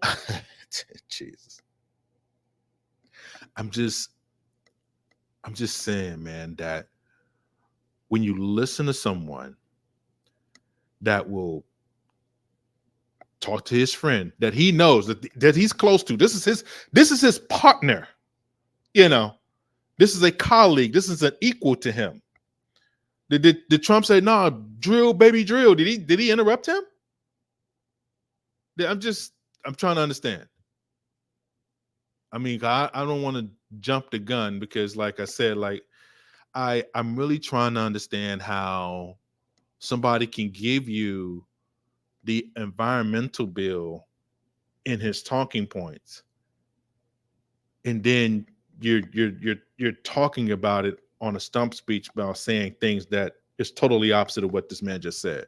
Can you just rewind it a little bit just to go back for people so they can hear it themselves? Because when you rewind it back, this is not me adding on or trying to add on to this. That's obviously BS. And what Biden did was unimprove it, just to get rid of it. He ended it. His his secretary went in.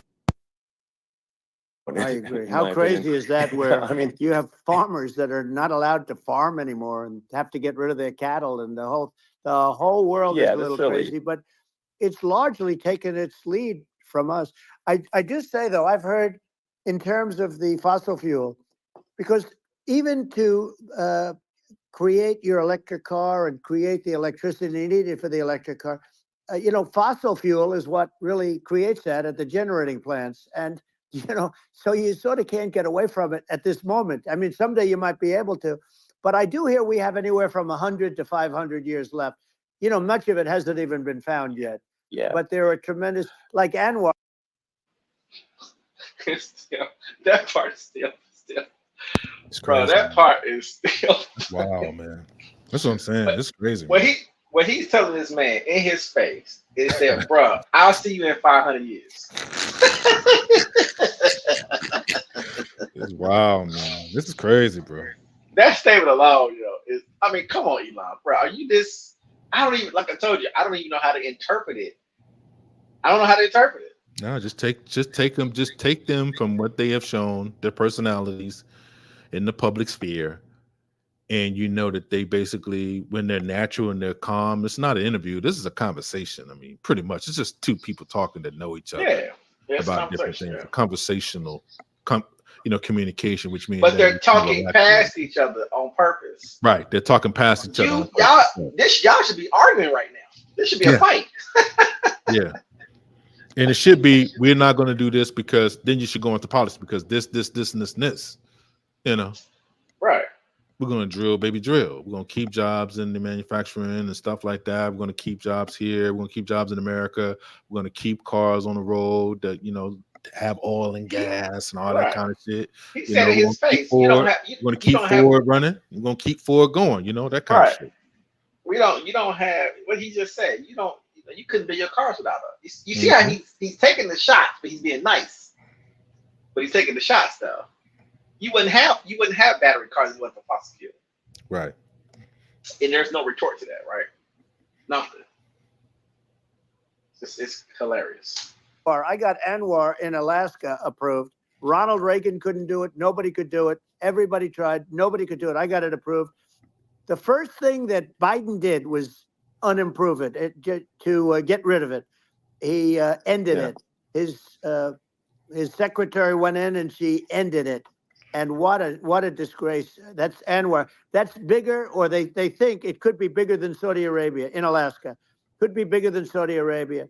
But they went in and they terminated it. And I'll get it going very quickly because not only is it big for Alaska, I mean, you talk about economic development, that for the United States, I mean, that is, they say bigger than Saudi Arabia or the same size, and pure, really good stuff.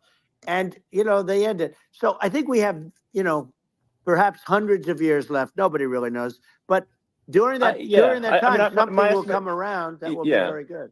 Yeah.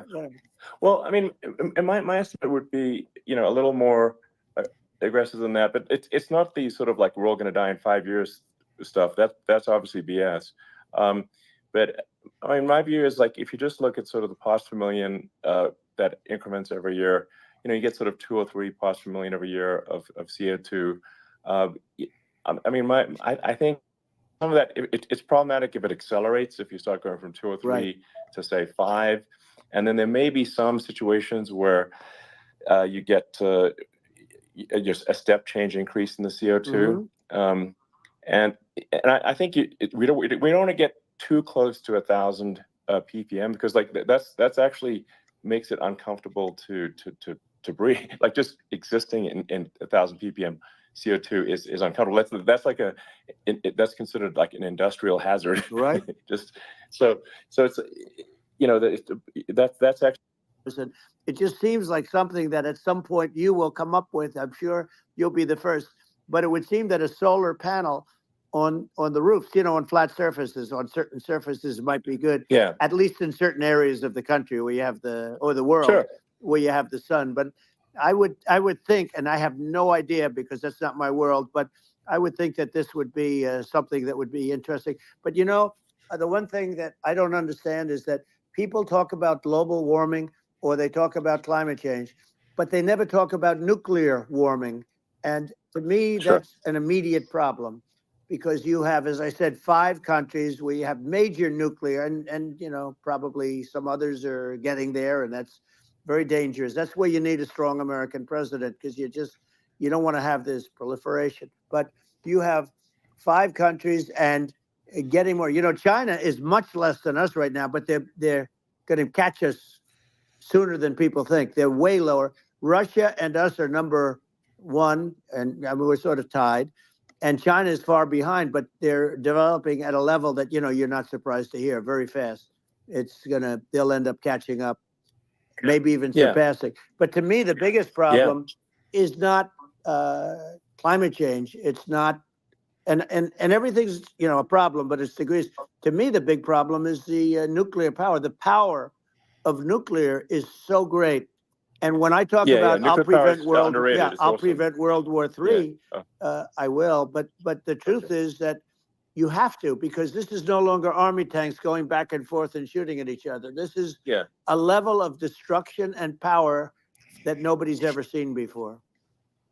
Yeah, and actually, there's the bad side of nuclear, which is a nuclear war, very bad side. But there's also, I think, nuclear electricity generation is underrated. You're right. And it's actually, people have this fear of nuclear electricity generation, but it's actually one of the safest forms of electricity generation. It's just a huge misunderstanding.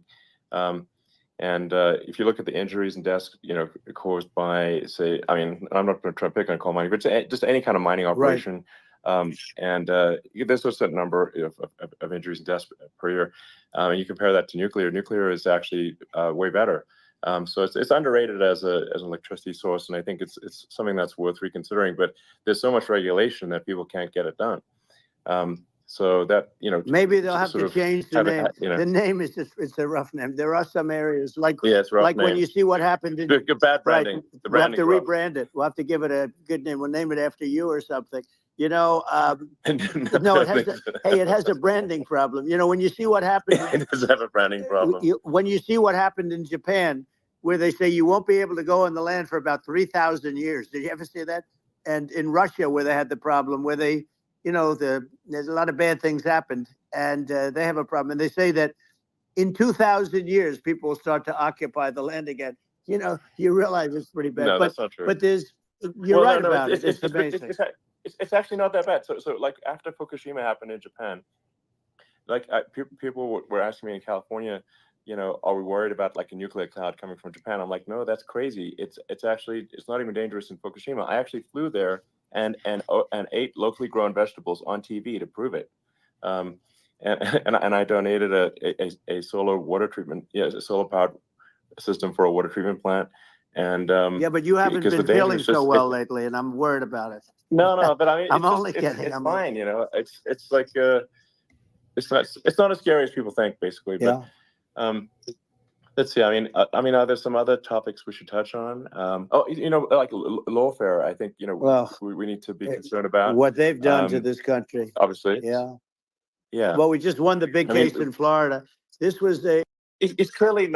It's clearly like we just don't have a president. Right you now. don't have a president, and she's going to be worse than him because she is a San Francisco liberal who destroyed San Francisco, and then as Attorney General, she destroyed California. You talk about location, and we're talking about the sun and the water and all. There's nothing better than California. She has destroyed that. She was the original DA. She was the original in San Francisco. She was the original Attorney General in California. What she has done to California is, well, you know better than I do. You just left California for a lot of those reasons. And what she's done with crime, with cashless bail, where you kill somebody. I mean, we have. Please pause it. I'm just saying, man. I mean, come on, Paradox. Make it make sense to me, man. I just need you to make it make sense to me, brother. I will listen to any kind of explanation on that for somebody to run with that as long as he can, like that. But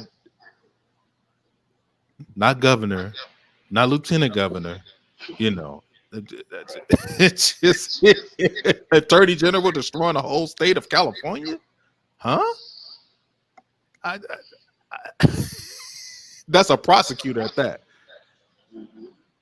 So let me get this right. Black men are mad because this woman, you know, they use her as the barometer of law and order, right? Top cop, you know, she's locking people up for small offenses, whatever the case may be. Is that what he's alluding to? That's ruining California? What do you think he's talking about when he says that? Or is it just Well, you? he's showing it from a race conscious perspective. Okay. He is really showing me how in America, or maybe really anywhere, I'm guessing, but in America, how you can push narratives on the thing, you can fearmonger. Because I feel like he's really just taking how America treats black people, in my opinion, over the centuries, and he's just doing it to the country as a whole. But that's how I always feel when he's talking, when he starts to get into all the negative stuff, is that, you know, it's like watching the local media or watching politicians attack black people constantly. Nothing is true. Not all of it's inaccurate. All the numbers are bad, but America keeps saying how horrible we are, how bad we are, how criminal. You know what I mean? But it's all the time. Even when you're showing the total opposite of that, you know, right. It's still always bad all the time. Right. California is what, the 5th or 6th largest economy in the world. Yeah. The most Right. Nobel laureates, Right. most tech. I mean, Silicon Valley. We can just keep Right. on going. Everything, tourism. You know, Southern. I mean, companies have a lot to do there. And the media, I don't even want to get into California right now because the whole thing is Democrats, Republicans, COVID, people on the internet, everybody's mad at the blue states going to the red states, blah, blah, blah. It's a whole Right. multi-layered conversation. But when you pull all the way back, even if somebody says, well, you know, California may have had a negative, maybe for 1 year or something, or 2 years, they may have had a negative, whatever they call them, people coming, when people, you know, people leaving, you know, plus minus people who are coming, who are moving there. It was a negative, maybe a couple things for a year or something. I don't even know if that's even accurate, actually. But people are always flowing into California, obviously leaving, and all over the country. It's always like that. And, you know, people may have been agitated because of the COVID lockdowns, and you may have had a small percentage of people leaving out, just like in New York or whatever. But that's a moment in time. You know, things will go back, settle down. Even though they may have closed down a bunch of businesses, things will still kind of settle down. The state hasn't collapsed. San Francisco hasn't collapsed, and so it's so over the top. But he know that everybody he's talking to don't go to California, haven't never been to California, haven't left their state probably, and so they can just keep pushing that narrative. But it's a lot of it's personal people too. You know how you can get like a Joe Rogan, who's just one individual person. And if he leaves California, he has an issue. And he talks about it on his show. It's much bigger, but it's really just about his personal situation, right? You know what I'm saying? So it's just everything is just overblown, over the top. And like you said, it's not really getting out to what's actually going on. And Elon Musk went back to California to open up a company, what, 2 years ago, a year ago, whatever? It's, right. His relationship with California kind of goes back and forth because you can't get everything in Texas as far as what he needs, apparently. Right. And so it just doesn't make any sense, you know, in a lot of ways. And maybe they do have to get regulations in California or New York or Maryland or whatever. Maybe it could be maybe a little bit harder for companies to do certain things. Maybe they have to do regulations, but it's just a part of just a part of the environment. But if it was so horrible, it'd be Mississippi. See what I'm saying? Like it doesn't, like a lot of it doesn't make any sense, you know? It's like they're talking to people who live in states that have collapsed. They were just talking about it earlier about bankrupt states. That's all mostly red states with no jobs, no employment, no nothing in it. So I've been trying to figure out, like, do people really just not thinking about it? You think that's what it is? They're just not thinking.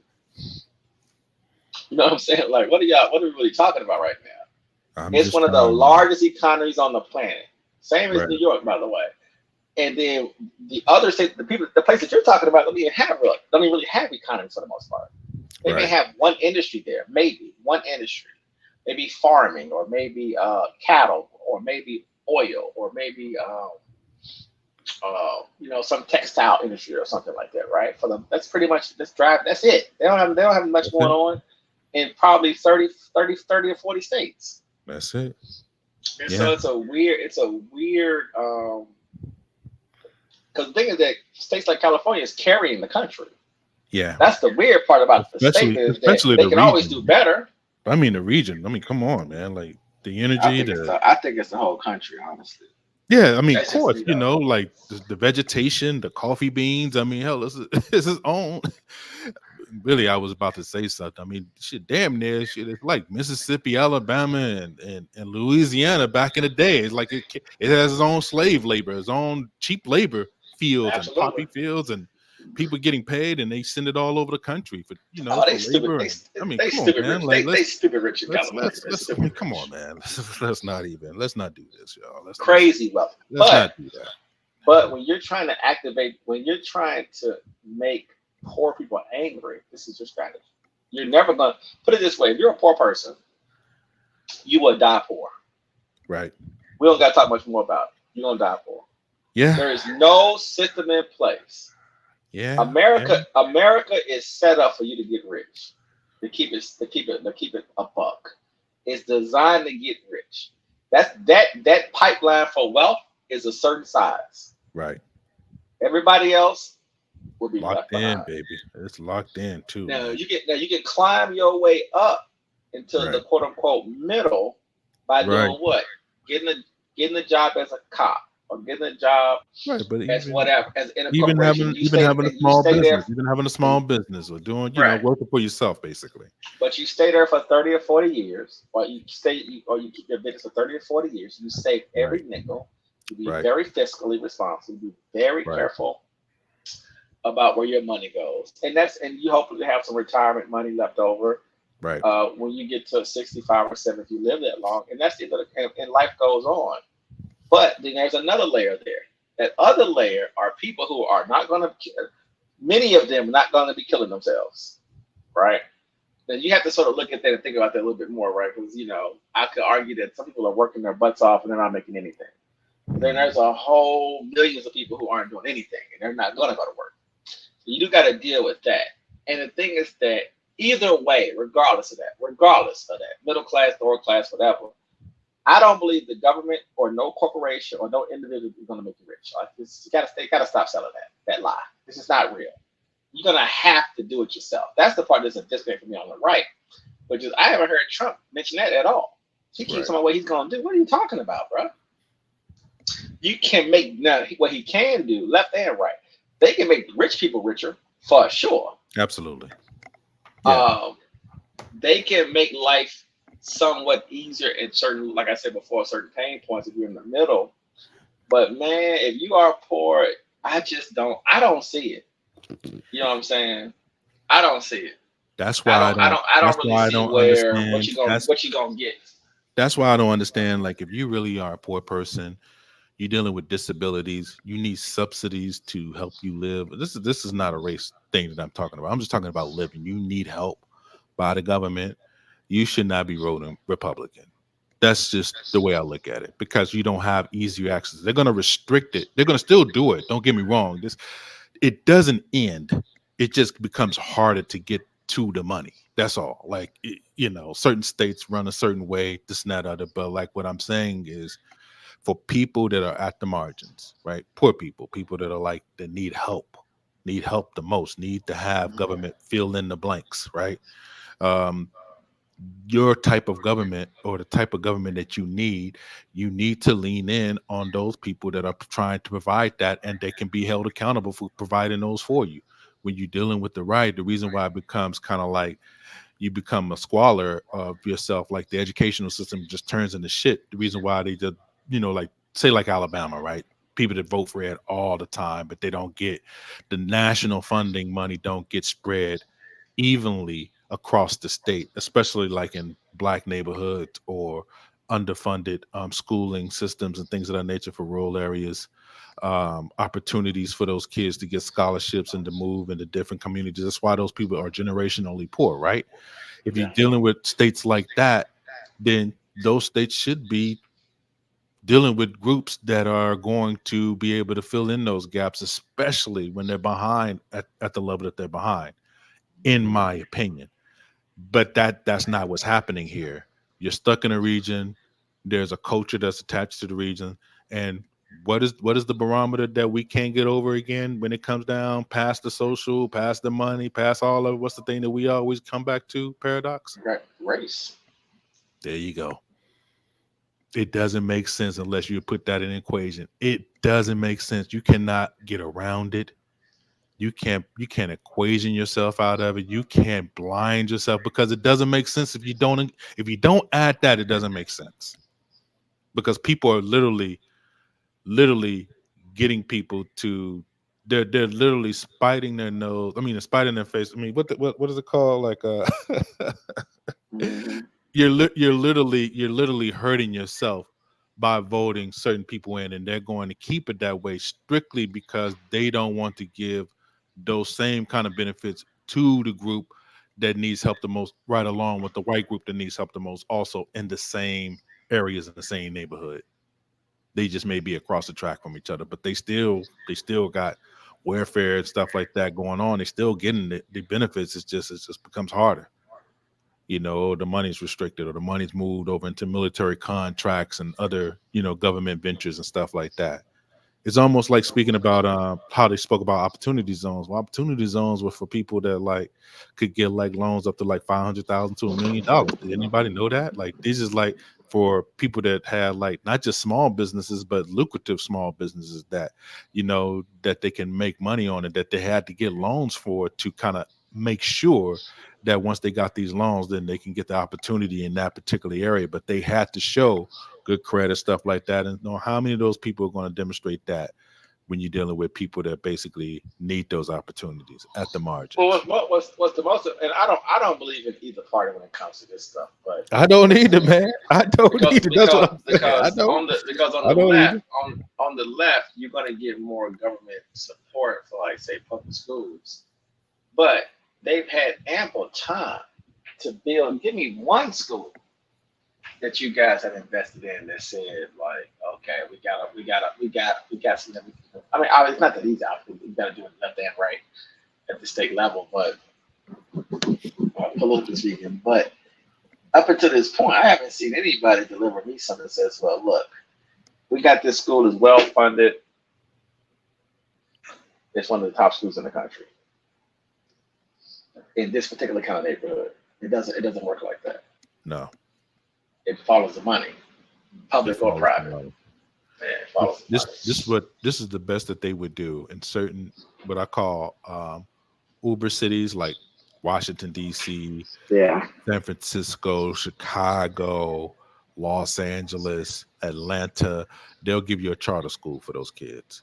That's been the new process. But of course, the charter schools doesn't cover all the kids that are still being left in public schools. You still got those schools that are not being funded correctly, bad teachers. You got bad policies, all kinds of craziness going on. It's just broken. And like you said, it'd be different if we were very young. But as we're getting older, we can just look back 50 years through our life. We're gonna go further back in our own lives, and think about this is tied to desegregation. When public schools started to fail and people started to go private schools, this is tied. If it wasn't a religious private school, people wasn't really trying to really send it. Because they were segregated. They send their kids to the local school, and that would be it. The private local, public school. Whether it was like within the city or outside the city, wherever you stayed. Black kids went to their school, and white kids went to their school. I mean, everything was cool, hooky-dory or whatever. But yeah, once we desegregated, then what got introduced? What got introduced into the money? What got in the middle of the money? Race. There you go. You cannot find anything where it talks about economics here. Even went to gun laws. What got in the middle of gun laws? in California. What got in the middle of that? Race, race, It never fails. all race. It never fails. Right. It never fails. It never fails. Right, because I was thinking that if I tried to ignore race, Me too. right? And I'm saying, well, what's actually going on in our country? I've been thinking about this forever, right? 30 years. Yeah. What's really going on here? Are you purposely making the population stupid on purpose? You can have more control. Which is a conspiracy? If that was happening, is it just pure incompetence? Or is it something tied to race? And what I mean by that is race from a competition perspective.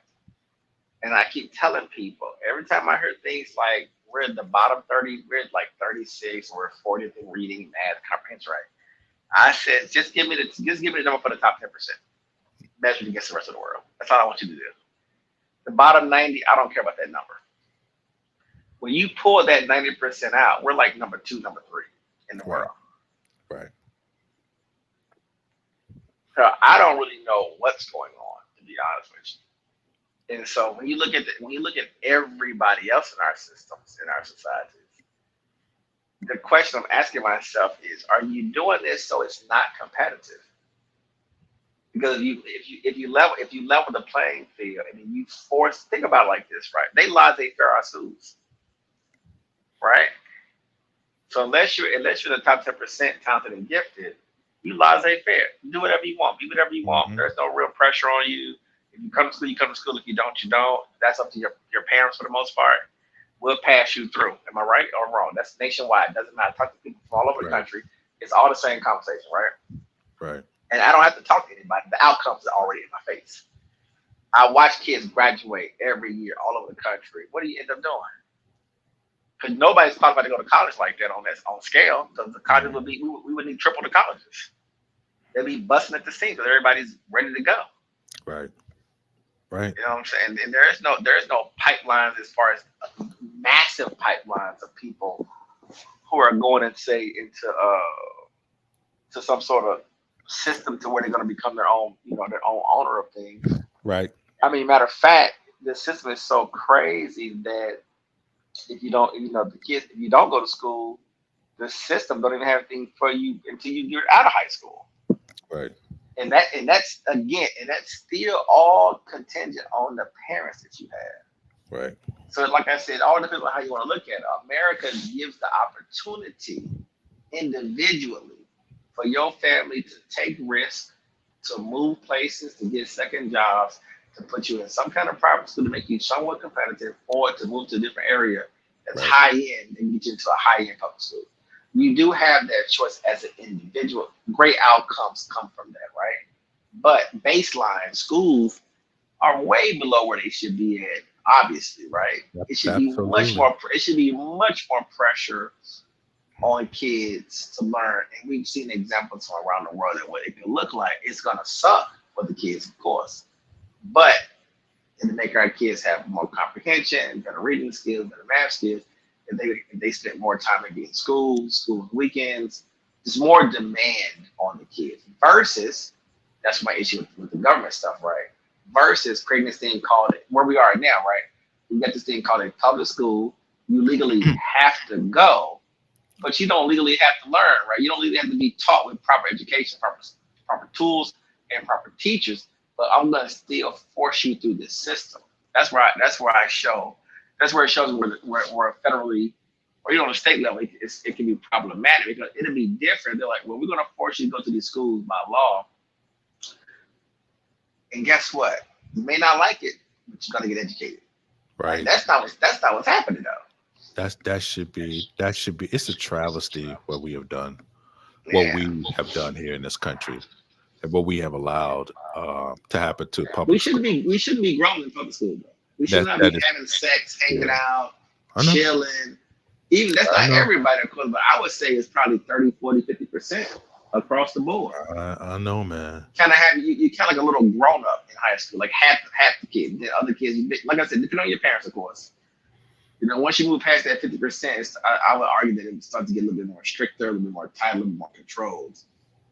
there is a nice sized population over the years that has definitely they're more grown than kids in a lot of cases, and they're not really focused on their future or improving. You're not even really taught in the concept of making America better. You're not really. It's not really shaped. It's not really shaped like that. No. In my opinion, it's not. It's not. It's a disconnect there. If you all you need to do is just go back to the Brown versus Brown versus education decision. Yeah. Thurgood Marshall, because the other justices, they said it. They said, look, man, when Thurgood Marshall won that case, they were like, look, generations we're not going to be able. We don't want you guys in our schools. Right. At the end of the day, this is going to desegregate. It's going to still end up being segregated at the end of the day. And they victimized up and we've been victimized up to today. Think about all the generations of kids that had to pay for that. That school, at least 5 or 6 so far. Man, like I said, man, like even when I was in high school, I'm seeing like books that my cousins and my brothers had. You know what I'm saying? Like, the year before, some of these schools, man, in Fairfax County, man, they don't repeat the same books. They get new books every year. I mean, in fact, they sending us books. They sending us algebra books from them from like 5 years, and they discarded the books. And we were working on books 5 years back. And you know what you're told, and I used to say this to people too. I said, well, over in other countries, they on dirt floor. They're on dirt floors getting educated, struggling, and they're getting it done. And I was using that as an argument. It's a bad argument. It's the right, like it's a terrible argument. It's like you have to focus on the system that you're living in. Yeah, it's the context on what they're getting educated for. You need to give me the best. I need to have I need to be competitive. No, but not only that, they're highly focused and they're highly serious. They know that's the way out for them. Right. It's very different. It's not the same thing with us here. And they're still not getting the best education either, by the way, until they get out their country. No, but they get out the country. They go to university. Right. They go to university to here or in Europe. Yeah. They become high society. They get flushed in with European kind of culture in reverse. Even if they're coming from their tribe in Africa, I know all about that. So doesn't matter. Doesn't matter, man. That's what I'm saying. Is that it gets conflated, but your parents will tell you, well, they starving over here, or look at them going to school over here. It's like wrong conversation. Yeah, that's not the right. Completely. Yeah, the right conversation is what we're getting screwed. We're not getting the best information. We're not getting the latest and greatest information. We're not getting the best books, the most updated books, the most updated technology. It's all secondary. Besides the point, you're taking them off the hook, and it's done on purpose. So you're taking the people that should be held accountable for education. Because if I'm not mistaken, the governor are responsible. Mayors are responsible. People that run city hall is responsible. Your whoever your chancellor is of education is responsible.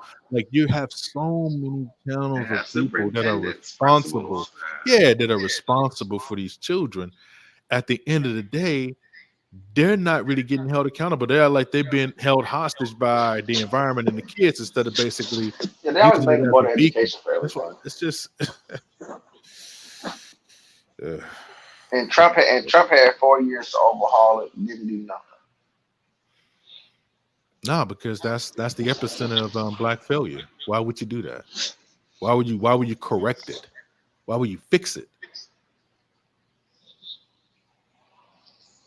They're playing. I like I said, I know I'm being played with. And again, I mean, didn't he appoint somebody that didn't have no business being over the Department of Education? That's what I'm saying. No, not Big Carson. It was a white lady. It was a white lady. She had no business being being the head of the Department of Education. No way. They used to laugh her off stage. Like, what is she doing? Like, didn't care about the unions. Didn't talk to the union. I mean, people are frustrated. It was a shit show, bro. It was bad. It was real bad, bro. So, I mean, it is what it is. And you know what? And I hate to target Obama, right? 8 years of Obama, right? Yeah. 8 years of Clinton, right? Yeah. And 8 years of George Bush.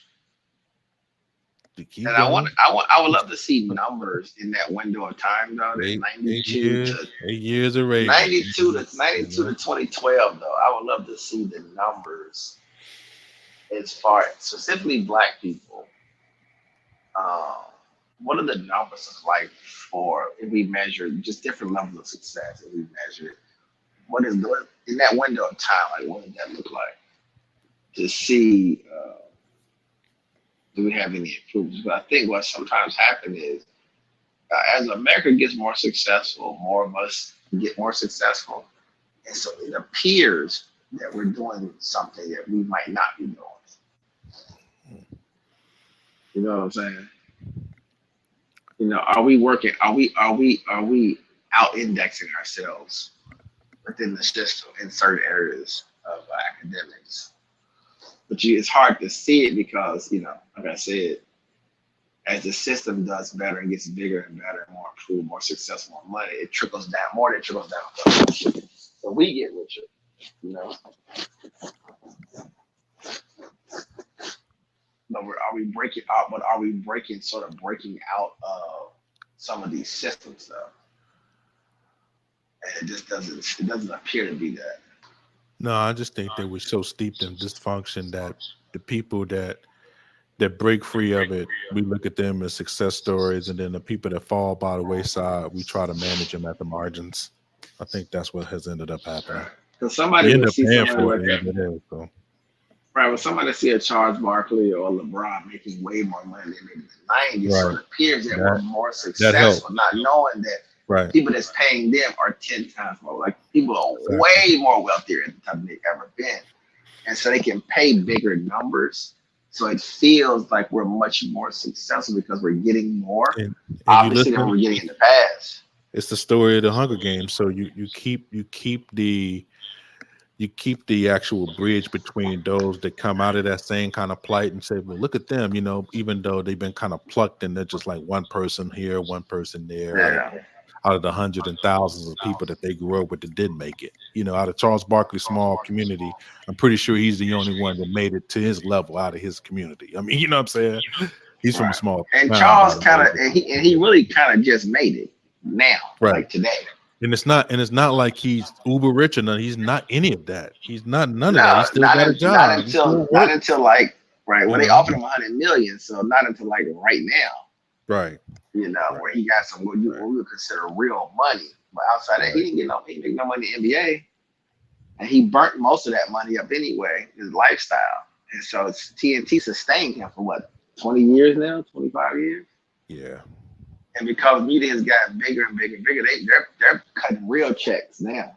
I mean, offered him $100 million. I don't think he took it though. But my point is just that, like you said, can create more false realities and not really digging into like, are we still going through the same process? And my other issue is that white folks, in my opinion, they have gotten much poorer, and there's much more distance from poor whites and rich whites. That just makes it worse. Right. Trying to decipher things because it's messy. Because you're gonna have black people and other non-whites becoming more and more successful in all areas, you know, of this nation. And you're gonna have probably 60, 70, 80, 90 million white folks stuck with no ladder. And if you pay attention to politics, you're gonna keep hearing white people keep saying, you know, we gotta give them a ladder.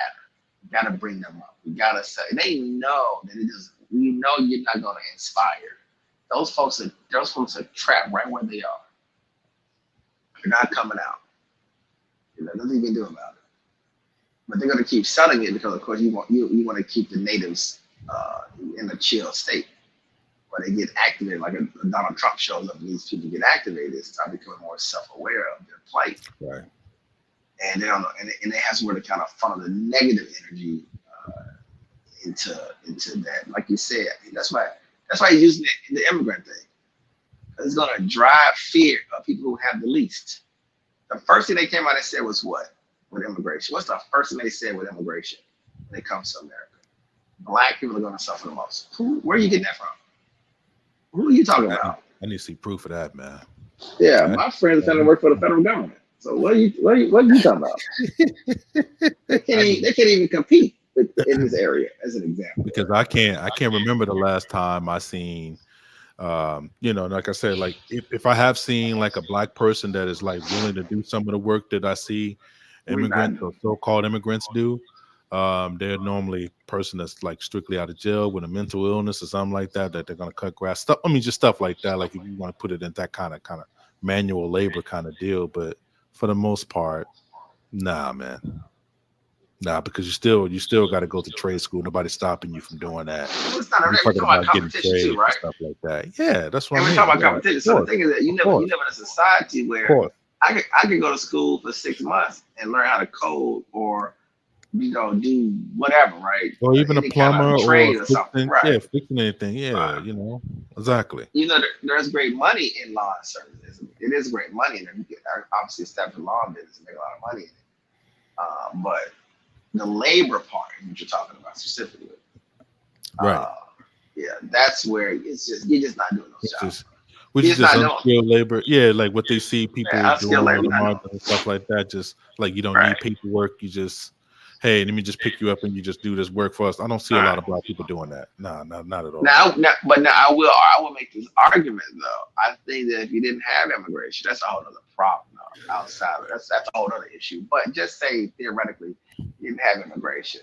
I am always curious though about what that looks like as far as what would you have to pay to get someone off their couch to do Right, to do a hard labor job, or would it get right. done? What does that look like? Because even in Europe and even in Canada with these socialist systems, you notice that their immigration policies are very robust. Yeah, and they still. That's what I'm saying. And they still allow them They're to not do cheap labor. they're not homogenized because they're not Right. China. They don't have the labor. If China or India only had 50 million people in it, they would be importing people as well. Yeah, no doubt, They're just able to take advantage. You know what I'm saying? no doubt. I agree. But you know what? Let me play. I'm gonna kill this. I want to play one other thing if I get off this. I'm gonna play a little bit of this right here. All right. About the past couple of months in politics has been watching the Democratic Party act like something we have not seen for a long time. A political party, a party that makes decisions collectively, a party that does hard things because it wants to win, a party that is more than the vehicle for a single, usually man's ambitions. But parties are made of people. And in this case, the party was in particular made of a person, Nancy Pelosi, one of the longest serving speakers, the first female speaker of the House, and it sometimes feels like last people left in American politics who knows how to wield power and knows why she wants to wield power. She's a new book coming out, The Art of Power. And she came by the Times to talk about what she You know, I got that book on order, right? Just so you know. has learned, why she does what she does, and how she sees this moment in American politics. That was built in conference prepared us for something that we could do in reconciliation and pass, because there was no way. Yeah, but you needed to stiffen your members to pass even that. A lot of them wanted to flee. Oh, no, they didn't want to pass it at all. I said it stinks, because see what we had to do, which was worse, because of reconciliation, which is weird. I mean, It's very weird. It's very weird. It's but the thing is the that strangest way to they do said to legislation. me, the president, they all kept saying to me, just pass the Senate bill. I said, well, I wouldn't even vote for that thing, much less bring it up. And my members are not voting for it. It's a terrible bill. You have missed an opportunity, and you don't have things in there that you should. But I don't vote for a bill for what it doesn't have, but I'm not voting for it if I don't like what it does have. But then they came to us, and this was horrible. But, you roll. They said, the parliamentarian says that you cannot pass your bill, the Senate bill, and add your amendments until this bill is signed into law. Oh my God. That meant I had to go to the members and say, that stinking, lousy, rotten, nothing bill from the Senate, we're going to have to vote for it. So it gets signed into law. Then Harry gets these passed. We stick it here, and then we have a victory. You can't make I said, you know what? I hate the bill. I told the president I'd have nothing than that. It's a missed opportunity. But president was on the line, Harry Reid was on the line, and I was on the line, and they voted for the stinking lousy bill that I was never going to bring up, that I was never going to vote for, but we had to do it. And then we have the success that we went out there for. Mr. Speaker, I yield the balance of our time to the gentlewoman from, I yield 1 minute. To the gentlewoman from California who has led the way in this quest for health care reform, tirelessly, persistently, she's brought us to this moment of decision. The gentlelady from California, the Speaker of the House, Mrs. Pelosi. Thank you, my colleagues. After a year of debate and hearing the calls of millions of Americans, we have come to this historic moment. Today, we have the opportunity to complete the great unfinished business of our society and pass health insurance reform for all Americans that is a right and not a privilege.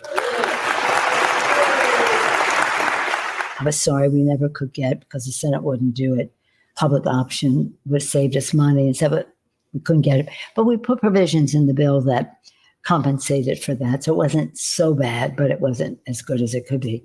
And, but the reconciliation piece, I guess they just didn't think we would do it. I don't know what they thought, but we were not going to pass the bill.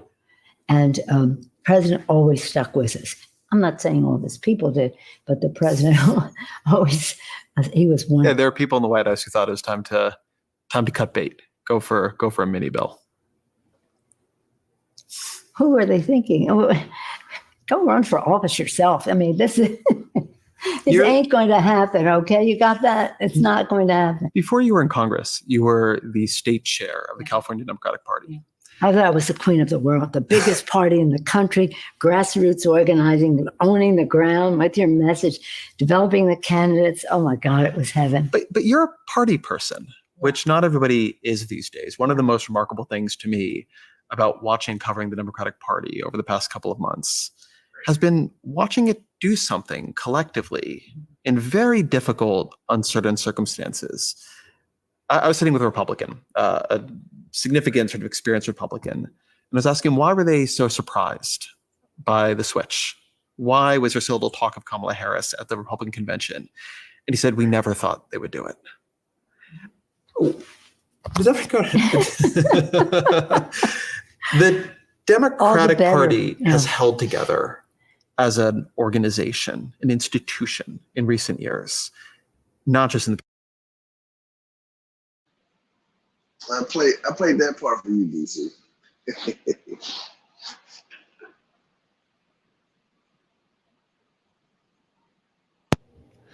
Yeah, can you hear me? I'm sorry. Yeah, I think that Nancy is she a piece of work, man. She really is. You hear what they just said, though, right? Did you hear that part? Yeah, I heard what he just said. They didn't see Kamala coming. Nah, of course not. And you see what she just did. You see what she did, though, right? Yeah, You see her celebrate. You see how she celebrated, right? She knew it. She knew it. They knew it. They knew it.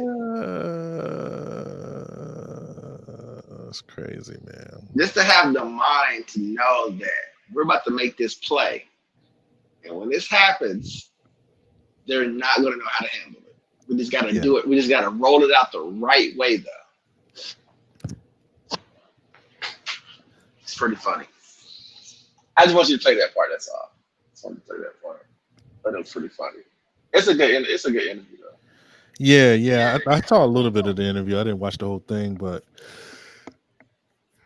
I think the biggest thing with her is that she was able to kind of like go in and really right after what's the guy's name that was ahead of the party for a long time in the House?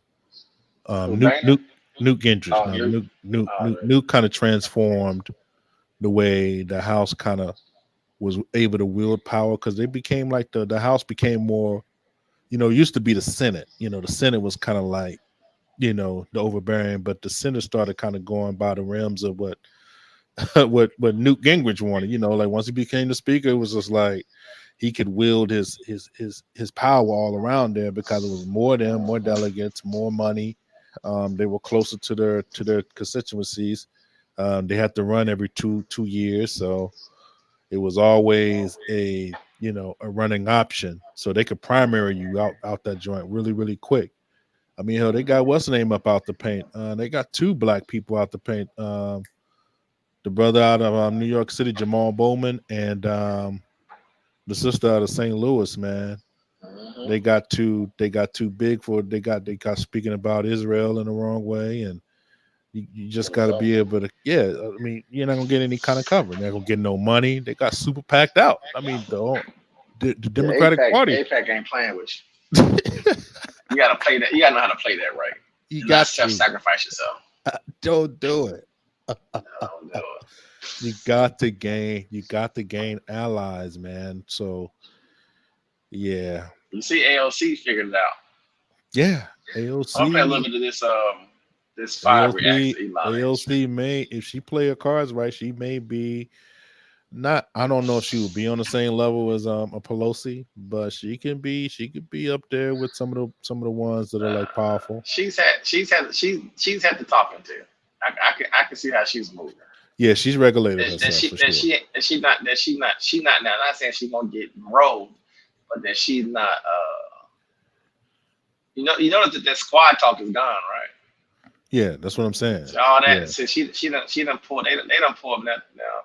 They still use a couple of them as an example, but they've gotten quiet because they want to keep their jobs. Yeah, they've been isolated now. I think Ohan she barely got her seat back. So out of you don't want to be on the outside like Nina Turner just talking, or like these other people who just talking. Yeah. You want to be in the mix. Yeah. Well, you want to be able to govern. That's at the end of the day, because that's how you get shit done at the end of the day. If you're really trying to implement change on that kind of level. So yeah. Hello, everyone. I'm Dana Perino, along with Judge Janine Pirro, Harold Ford Jr., Charlie Hurd, and Greg Gutfeld. It's 5 o'clock in New York City. This is The 5. Isn't that funny? I still don't know why Fox is gonna move to Nashville. They're moving to Nashville, bro. No, I'm saying I just can't believe. I mean, they're not gonna ever move to Nashville. They're New Yorkers. It's just funny though that they talk so crazy. It's just hilarious. It's just hilarious. Donald Trump and Elon Musk holding a wide-ranging 2-hour talk on X. That's the platform formerly known as Twitter. At times, the two titans were chatting like old friends and touching on everything from the economy, education, AI, and Kamala Harris. The thing that they really is making them angry is what Kamala and Biden have allowed to happen to the economy. It's a disaster with inflation. She's incompetent and he's incompetent. And frankly, I think that she's more incompetent than he is. And that's saying something because he's not too good. She's a radical left lunatic. And if she's going to be our president, very quickly, you're not going to have a country anymore. And she'll go back to all of the things that she believes in. She believes in defunding the police. She believes in no fracking. When in fact she is far left, like far left. So the interview was also chock full of some serious Trumpian. So Elon believes in fracking now? Elon's a hypocrite, man. He really is, bro. I mean, he's the piece of work, bro. I always say, like, these people are moments. Watch this. The stupid threats coming from a stupid face. Illegal immigration saved my life. You're right, but it had to be at that exact angle. I said to Vladimir Putin, I said, don't do it. You can't do it, Vladimir. I told him, hey, actress ever election, which they... If the White House was going to intervene to prevent misinformation. I think that misinformation on Twitter is not just a campaign issue. It's a America issue. What role does the White House or the president have in sort of stopping that, or stopping the spread of that, or sort of intervening in? Charlie, I was just thinking back to our days in the briefing room, and if somebody would have asked that, I know you would have laughed out loud. They would have been drummed out of there, as they should have been. And I really don't get it, but it does underscore just how far the journalistic standards have fallen over the years, but also how zealously everybody, there's so many people in the left-wing press are working overtime to sort of extend this honeymoon as long as they can. I don't think that they can do it until the election, which is the real problem. Although I do think that she's going to probably get another week of it, of the honeymoon, because of the convention next week in Chicago. But I thought that thing last night was absolutely fascinating. You have two of the most consequential people on the planet today talking about real things, talking about rockets and tunnels, and of course, Donald Trump used to drive his people crazy when he ran in 2016, talking about how he builds buildings. I build buildings. People who do that are problem solvers. And if you listen to that entire thing last night, they were talking about solving problems. And you're not talking about ideologues or politicians. They're people who want to solve problems. And it's very refreshing. Whether it breaks through and actually changes anybody's mind, I don't know. But I do think it's sort of the right direction if you want to solve the problems that are facing our country. And we have plenty of them. Can you guys play for us the soundbite from Elon Musk about how he considers himself?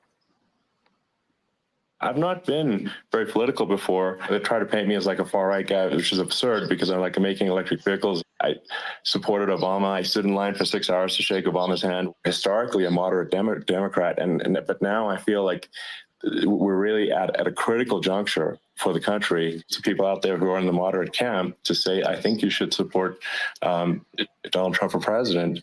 I thought that was an interesting take. What do you think? Well, piggybacking on Charlie Hurt's point, they weren't talking about amorphous dystopian hypotheticals. They were actually talking about economic development. They were talking about debt, energy, artificial intelligence. And you're watching two people, arguably the two of the most powerful people on the planet, agreeing about the state of the world and also talking about the future, not making up stories of the past like the Fine People hoax, which is what Harris and Liz Warren were pushing last night.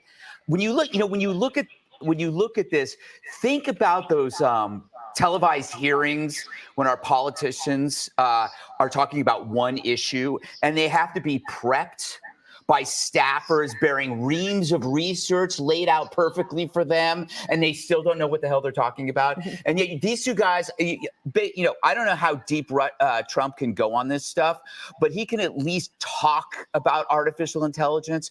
Kamala Harris is the czar of AI, and the only thing she knows about AI is that she could use some. And then her campaign, which kills me, said that it was two rich guys talking. So I guess like Apollo 11 was a bunch of white guys going on a road trip. It kind of celebrates. It's a defense of lethargy and ignorance. On one hand, you got a man who created an implant to help paralyzed people think. He builds rockets and cars. On the other hand, you got a guy who doesn't even get paid to be president. He could have retired, and he gets shot. But these are two rich guys talking. There's like this weird decline in the appreciation of achievement. These are people that we used to, when I was growing up, you'd put them up on a pedestal and say, I want to be Howard Hughes.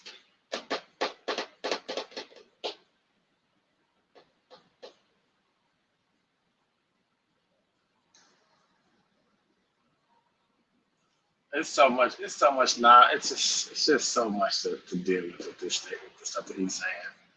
I know he tries to make. I know Gutfeld tries to make it funny, and I guess he didn't got popular. He didn't got popular over the years, I guess, or whatever, making more money now. And his show is highly rated, but like stuff that he be saying, bro. I'll be trying not to tear it down half the time when I listen to Fox. But I just don't. I don't know where they be. I don't know where they're going with. What is he trying to? I don't even get it, to be honest with you. I would have to actually sit here and break down every sentence that he wrote on that piece of paper of him trying to make some weird irrelevant point from a two rich guys. I don't think they were saying anything for an hour and a half, really. I mean, things I've heard before from both of them, and Trump, how is Trump powerful? He's not the president. He's just a civilian, so that's interesting. The two most powerful people, I don't know about that. That's Elon. I don't even see, neither one, really, right? He might be considered on paper the richest guy. I don't know about the power part, really, to be honest with you. I'm gonna let it play though. I don't feel like attacking every little thing he's saying. You know, or I want to be Joe DiMaggio. In this case, they don't like aspirational efforts unless the government can take credit for it. They mock private citizens when they do well because, you know, it's just two guys talking. And it's like two rich guys talking, you know, and Waltz, you know what? Waltz doesn't have anything. He doesn't have a bank account. Isn't that amazing? No, it's not. It's kind of sad. I just want to touch on the 30-minute delay thing and watching people dunk on that. When you're an inventor who aims for big, I won't lie, bro. I wish I could just sit in the pocket like that on the right and just sell the nonsense somehow, like sit around with a bunch of people in the office and just figure out a way just to sell it instead of just being like straight with what's really going on and just talk regular. Actually developing like fake talking point. I listened to the whole interview, I think at least almost 3 times now. And I'm like, my brain isn't processing any of those opinions based on what this person is saying right now. I mean, nothing that he's saying. Things, whether it's a business, whether it's some social media experiment, that is successful people fail every single day and they fail big. The only people who don't understand that are actual failures. People who aren't successful don't understand how failure is necessary to succeed. Compare Musk's failure last night to Harris failing spectacularly in the 2019 primary. She failed horribly and still got a VP slot. And then in 2024, they wanted her off the ticket and she ended up on the ticket. So that doesn't happen in the private sector. You own your failures. You know, in the public sector, they just boost you on up. Lisa, you sleep? Because come on, bro. That's cap. That's cap, man. I didn't even know they go this hard. That's crazy. Oh, bro. What? This is light work. That's crazy. Know, like I said, that's why I really don't watch mainstream media left or right, because the way they just invent, I don't know how they do that. Wow, so that's seamlessly wild, day in, though. day out. Nobody fact check these people over there. I mean, of course not. It's entertainment. But to sit around and say that in the public, and I know it's nonsense. But in the public sector, they don't. I mean, the private sector, me and you both. Come on, man. Come on, man. Even in his own building. Come on, stop it. Yeah, stop it. Man. How many sons, grandsons, nephews, cousins, friends of friends, neighbors all day long are getting? I mean, I don't even know where to start with that. How many folks don't do their job? Everybody else is doing the job. You can just go on and on and on and on, and don't get into all the bailouts. Let's not even get into all the laws that was put in place to protect you and save you when you lose everything. All this, come on, bro. I mean, where do you even start? If you don't know anything, then I'll understand that maybe that wouldn't work on you if you just want to, be a fan or a cult follower of Fox News, but like. You just can't. You can say so many things that are way more real versus just inventing, attacks.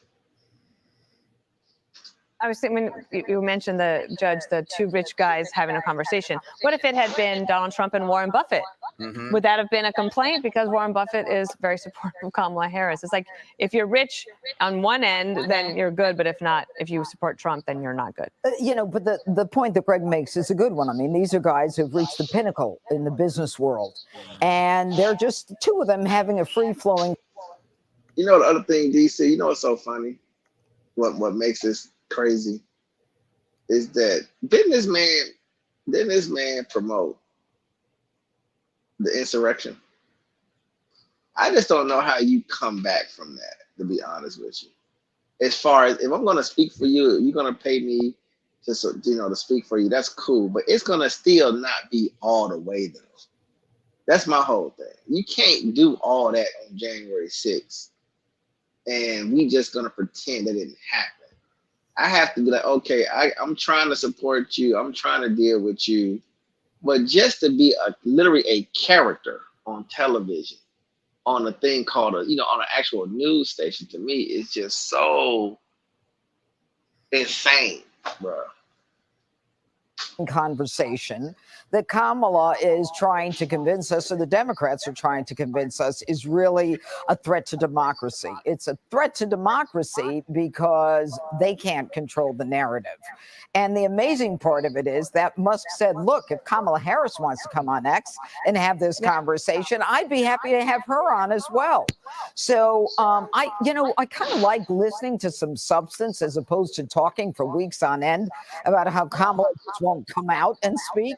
Although what she did do was she says that apparently last night, she says they're trying to control democracy. And so she started fundraising, chip in $25 now so we can respond to their lies. It'd be real easy. Respond to their lies by, sitting down and having an interview, maybe even with Elon Musk.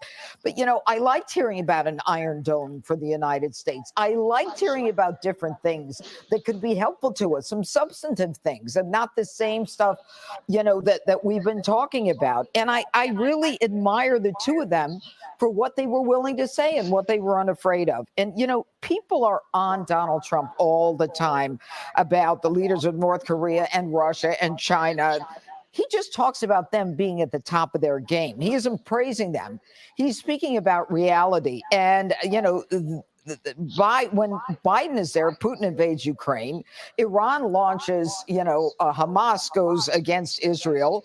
And, he really is just recognizing the reality of the world. So I think that a lot of this, and what the American people have to understand, is it is during the Biden administration and the Kamala Biden-Harris that they censored information. They called us extremists, that they want to take us back as opposed to the free-flowing information of democracy. How did you see it, Harold?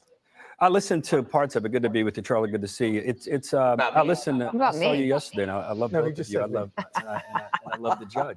Wow. I'd say a couple things. I listened to about half of it. I don't care if they're poor guys or rich guys or middle class guys. They're two guys who have been very successful. It's interesting. In July of 2022, both of these guys said negative things about one another publicly. Mr. Musk said something on Twitter saying that Donald Trump was too old to serve out another term and that he thought DeSantis would run running away. And I think Mr. Trump said some things about Mr. Musk as well. I'm glad to see that we all can agree that they can move beyond those things. Two, Kamala Harris has her vulnerabilities, there's no doubt. She's trying her hardest to tack to the center on a number of issues. It will be interesting to see during this debate. It appears that on Friday, she's going to give a speech in North Carolina about her economic policies and about what differences or things that she aligns with President Biden on. I do find it interesting that some people call her incompetent and they don't think that she can rise up to the ability. But then they assign all of the blame for everything that's happened bad in the economy. She's either smart or dumb. I happen to think she's smart, and we're going to get a chance to see on Friday whether or not she has real ideas and substantive ideas, or the beginning of that, to move the country to a different place economically. I'll tell another thing about, I think, this coming Friday, and even as we get closer to the convention, President Trump had 28.5 million people watch him at his convention speech. I thought the first 25 minutes of that speech, Charlie and I were together, Dana and I were together that evening. It'll be interesting to see if Vice President Harris, if she's able to, after this Friday's presentation, maintain the interest in her over the next week to see if she can get a big viewership as well. I hope she's able to. I think it's good for the country. Democrats shouldn't be confused, though. This race is extremely tight. It will remain tight for a while as we look at these states that where the swing voters are. And Kamala Harris is going to have to be on her A game, and so is President Trump. I will say the other takeaway I had from the other night or last night, I thought there were things they talked about substance, but it reminded me that Biden's frailties kind of mask some of Trump's challenges going into this race. And now that President Trump is trying his hardest to find a way to go to challenge and to go up against Vice President Harris, you heard sounds of it, Judge. I would agree with you. Some of those ideas were interesting. Some I even agreed with. Then you heard parts of it that were not. There was a little pessimism. I don't think you praise China's leader and Russia's leader. There's nothing wrong with saying we have to beat them, but I think praising those leaders, that's just not to your point, Greg. He wasn't praising them. That's what I was saying. Well, let's put it this way. Recognizing them. I've never heard, Greg made the point that there was a time we elevated these leaders, but there were leaders I remember watching as a kid. President Reagan, Mr. Chrysler, John Johnson, who ran Johnson Pump. They would never elevate leaders that way. They would talk about the challenges and how we would overcome those. At least that's how I grew up. And I agree with you in that regard. But look, we got a big race in front of us, and I'm looking forward to every debate and every exchange between these two candidates. Will we see him with us next week? I have a picture with you on my phone. Okay. He shows it to everyone. Click here to subscribe to the Fox News YouTube page to catch our hottest interviews and most compelling analysis.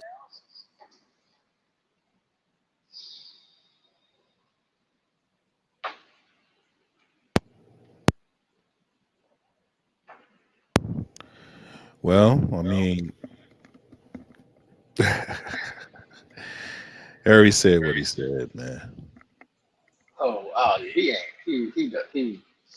He needs to just become a Republican, bro. He trying to keep his job. Just be a Republican for Fox News, bro. Because he been like that.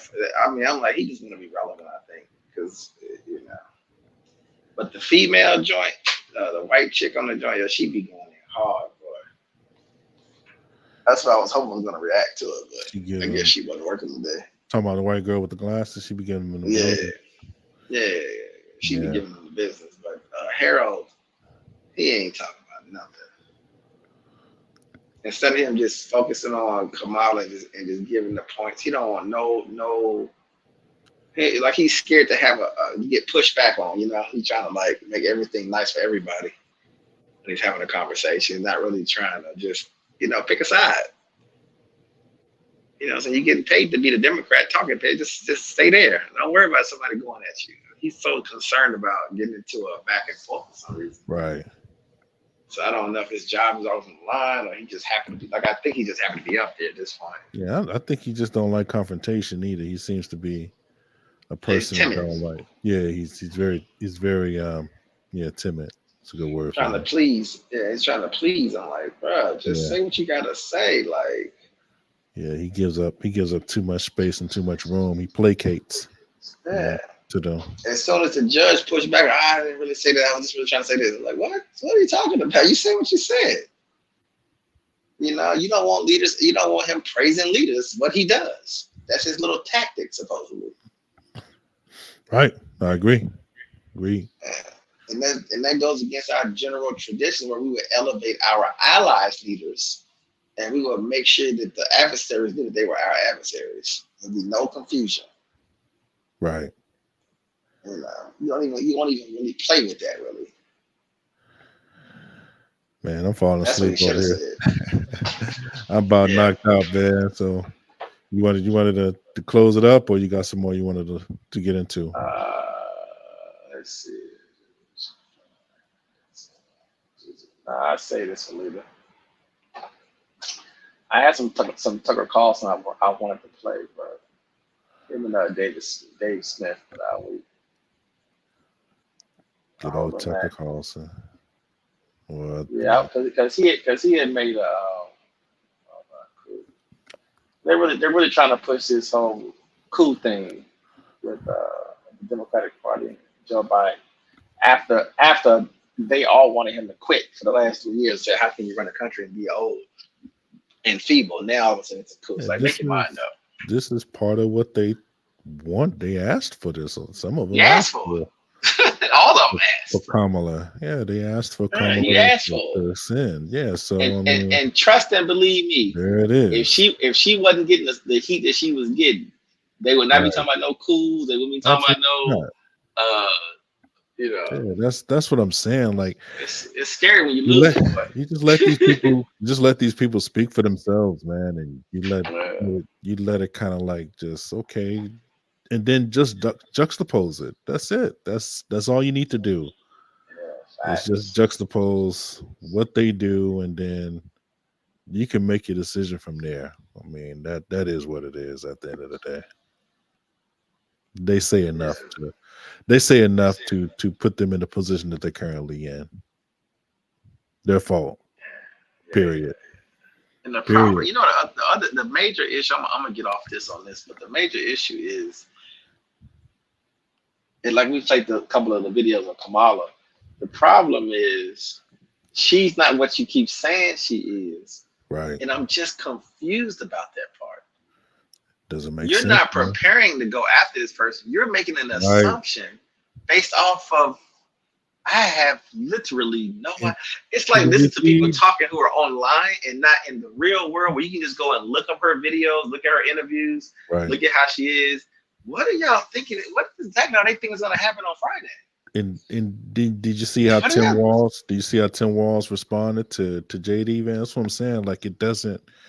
It's not going to get the run. It's not going to help at the end of the day. Like your attacks are not helping. I've never seen. I'm trying to think back. I've never seen.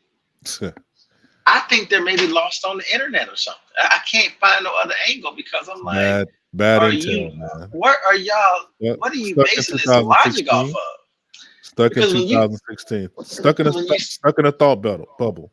Literally When stuck you in a see thought her bubble. on Friday, now we've already played videos of her. She's going to do an interview. The only thing you're going to complain about is that she's getting softball questions because guess what? She's going to knock them out the park. Why? Because we've already seen her in debates. Like we're just not look at her debates. You know what I'm saying? I wouldn't debate her, man. I wouldn't do it. I think JD Vance will probably come out better, but it's still not going to be. It's not going to be a plus, man.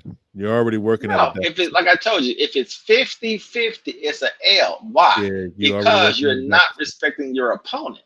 Right. And so you're setting up your own audience to look crazy when they was like, well, hold up. Well, she wasn't that bad. And Tim isn't that. It's going to be that. If it's 50-50. They're going to say, well, they're not as bad as we thought. Like, you can't do that. You don't want to do that. You want to build them up. And you got to remember, you're dealing with somebody that's part of the administration that's currently in office. She is the vice president of the United States. You got to remember that even though she's not an incumbent, she's the closest thing to an incumbent, literally. So when you attack her on the record, she can basically come back at you with being there. You're not dealing with somebody that hasn't been in that office or in that seat. So I haven't heard anybody on the right. It's going to be difficult. I'm deep in the rabbit hole on the right. I haven't heard one person on the right say, I don't know, man. She might be smart. I ain't heard that yet. Yeah, that's what I'm saying about the thought. I'm like, why would you build why would you push down on a person so far? Right. After knowing her history. Because remember something. Back to race. Really could probably be race and gender. But I'm gonna just do race. Yeah, it's gonna be both because that makes it even worse. Because if it was a black male, I could just do race. But a black female, you do gender and race. And it's like, well, we all know that if you're a black person, we'll just say if you're a non-white person, everybody knows there is not one job you got from there was not one job given to you. Only in the white world that you can take a risk that somebody's an idiot and be a lawyer and a DA and a VP. Damn, this is crazy. She's going to be the first female vice president and then the first female president. That is wild, bro. My thing is that you cannot press her. You cannot press her down to the point where she has to just say complete sentences. Right. And that's going to be considered 50-50 if she just can finish a single. That because you're telling people are telling her she can't talk, she can't speak, she's dumb. On the country, but you're lying on the country. She's going to fact check you on that. The country is not that bad of shape. Like I hear people talk about it. It's ridiculous. That's ridiculous. It's phony. It's not true. It's not bad. It's not bad at all. The problem, like I keep telling people, either way you look at it, though, it's not going to be a utopia. And I feel bad for everybody's bad situations. We all can have some situations going on, right? But the thing is, you're creating her policies for her, so she's going to fill in those spaces. She said, "I got something in for him. What are you going to do for him?" But bro, you gotta do that. You gotta do that stir. There's an old white man talking about you got 8 kids and trying to take care of 4 kids. That's what I'm saying. Drill, baby. What is the government gonna do for you, bro? What is President Trump gonna do for you? He told him, drill, baby, drill. You heard what he said. You got 4. No. What I mean is that give me a Democrat. What are they gonna do? It's not gonna do anything. Right. For you individually, with your 4 grown kids and living in your house, and what are you talking about right now? I mean, I'm sorry, that you're paying their rent for them. I mean, okay, maybe they can try to cap the rent on some level, right? Maybe they could figure out something. Or said you can use drilling as an argument. Is it really going to relieve your? It's not. I'm It's not going saying to happen. hearing somebody say drill. What Hold somebody on. should say is that let me give you some advice. Paradox. Listen, hearing somebody say drill, baby, drill is not like hearing somebody say we're going to cap our rent. We're going to go after the. Hell no.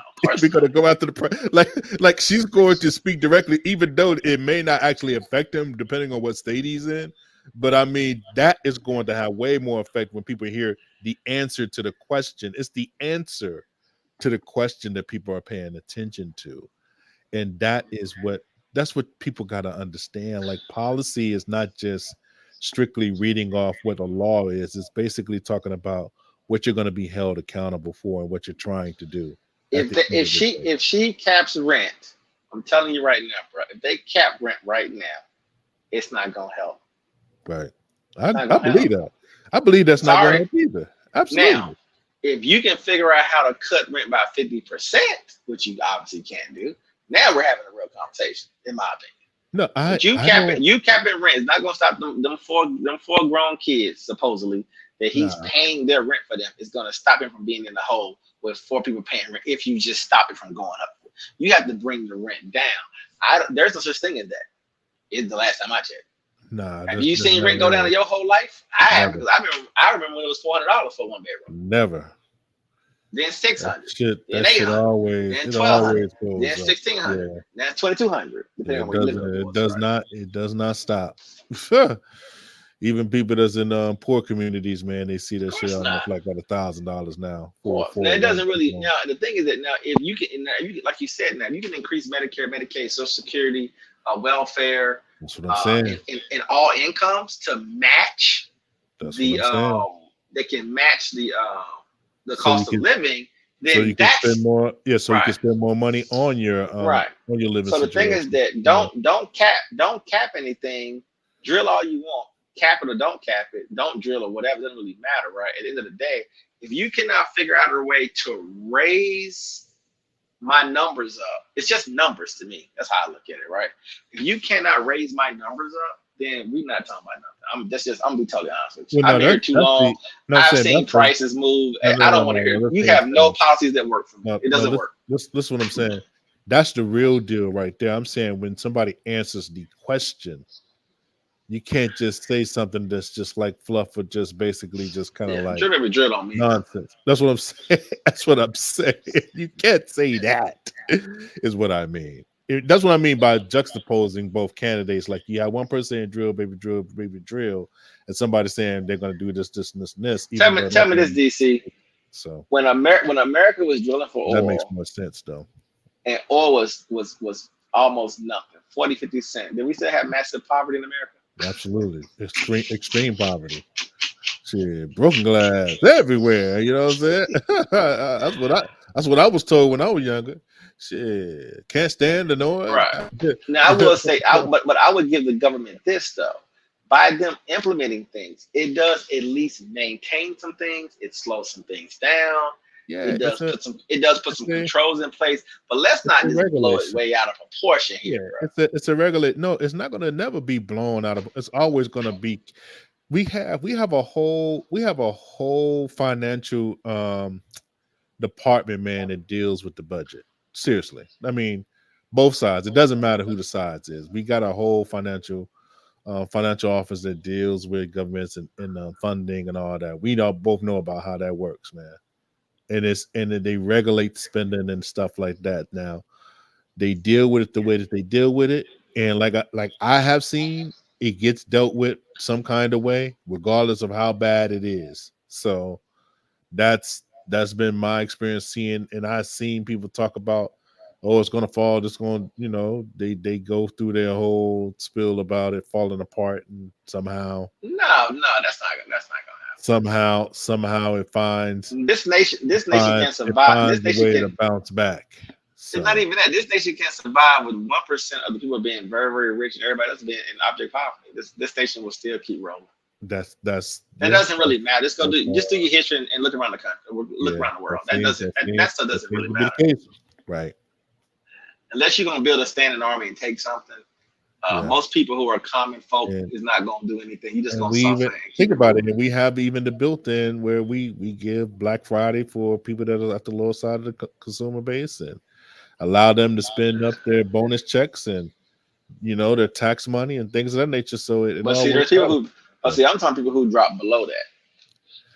See, the people who drop below that, who don't get the bonus checks, who don't get the tax money. You talking about millions and millions of people who Christmas doesn't really matter, holidays really don't matter. It's millions of people who just don't have But it. it's struggling, yeah. You know what I'm saying? So those people, you can always obviously just give them more, give everybody more, but give them more, and that will, like you said, they're monitoring stuff like that to soften things, to keep people in But check. but see, the thing is though, Paradox, they But still Medicare, get, Medicaid, and Social Security, they're cutting funding if all the I'm not time. States are cutting mistaken, they welfare all the still, time.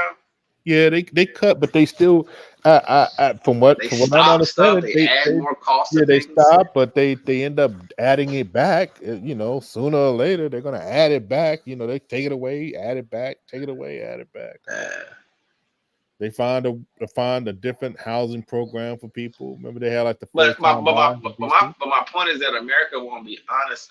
I wish they could frame it in more of an honest way of like, look, a lot of y'all ain't gonna do nothing. I'm surprised Trump don't say it, but he don't, because he know he gonna offend millions of white people, right? Yeah, of course he is. Yeah. But he would be the one as a so-called businessman. Why won't he even be honest and say, look, a lot of y'all, it don't really matter. And the thing is, he probably can It's get away not with gonna it. matter. He Of course, he probably can get can away get with it. away with it. He could say that.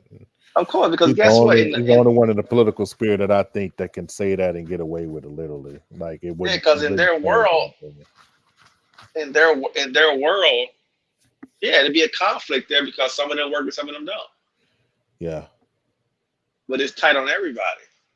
And like you said on the far left, they take advantage of that by saying, we're going to give you things to soften the environment, which is what they should do, right? Yeah, I mean, it's just political talk. That's at the end of the day. Yeah, that's just political speech. Remember Bernie Sanders? It didn't work. Where he said the top 1% got all the way up, the bottom 90%. Remember they was running that for a while. Him and Elizabeth Warren, and no one cared. That did not work. It didn't work. It sounded good though. Because we knew at the end of the day that you're in their pockets. And the thing about Bernie Sanders, I don't think that he understands that. Sometimes people could just see you, and no matter what you say, you're not going to come off as genuine, no matter what.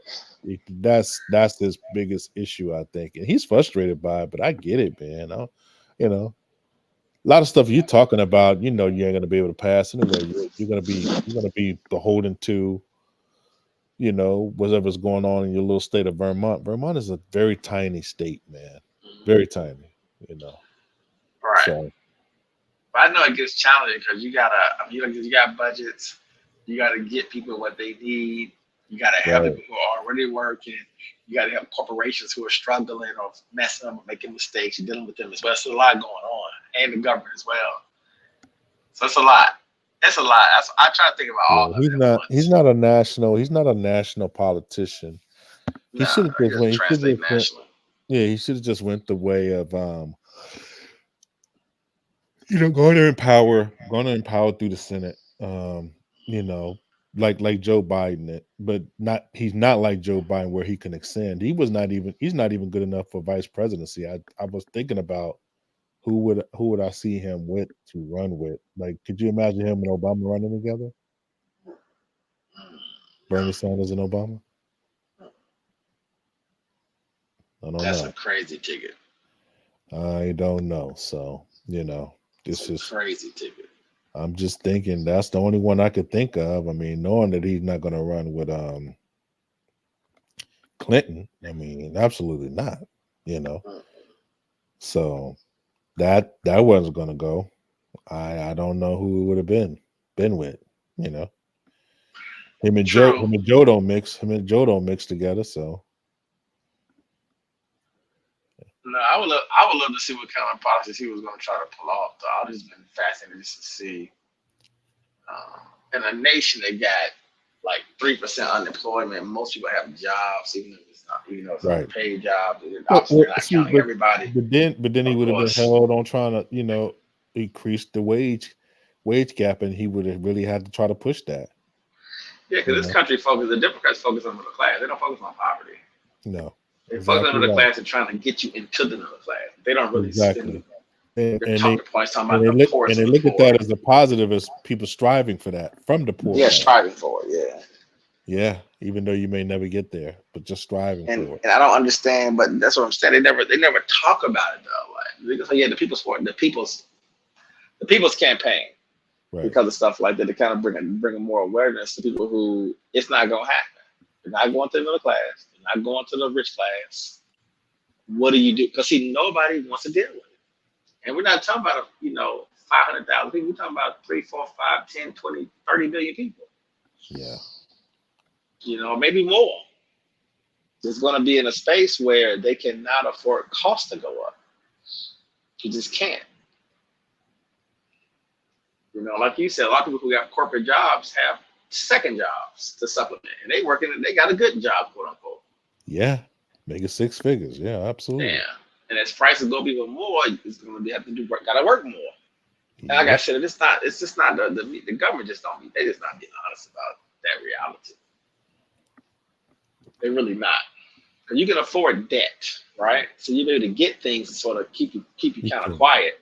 Not if you can't afford it, you can manage it, but I don't think. But you can manage it though, right? The word is for managing your debt. Because at the end, you could just kind of create a windfall. They created a windfall to where they can just wipe it at the end of the day. You can start over if you want, Mm-hmm. and just let you run as long as you want to run. Yeah, and just kind of redo the whole thing all over again. They think about the bailouts, the banks and the car industry, right? Yeah. Tricking off, private planes, big boy boats, living the good life, running as long as they can run the scheme. It blows up. They get their golden parachutes. The company gets flushed, and life keeps moving. I'm even thinking about people that I know that's like into real estate, and I was just like asking. I think I asked one woman. I'm like, well, you always like looking like you got all this money. I know you don't sell that many houses and stuff like that. She said, well, I just mortgaged these houses and loan them out and have extra money that I can pull from and then pay my loans. I'm like, what? That shit sounded like a whole scheme. I'm like, you ain't even paid for real. Like you ain't even. That shit is crazy, man. That's when it threw me off, because I'm just like, you fronting, Dan? Yeah, like I was watching. Yeah, you ain't. I'm here thinking. I'm like, well, how many houses you selling? Like you got your internet site up, and you rolling around and shit like that, and you mortgaging. Anyway, I'm not gonna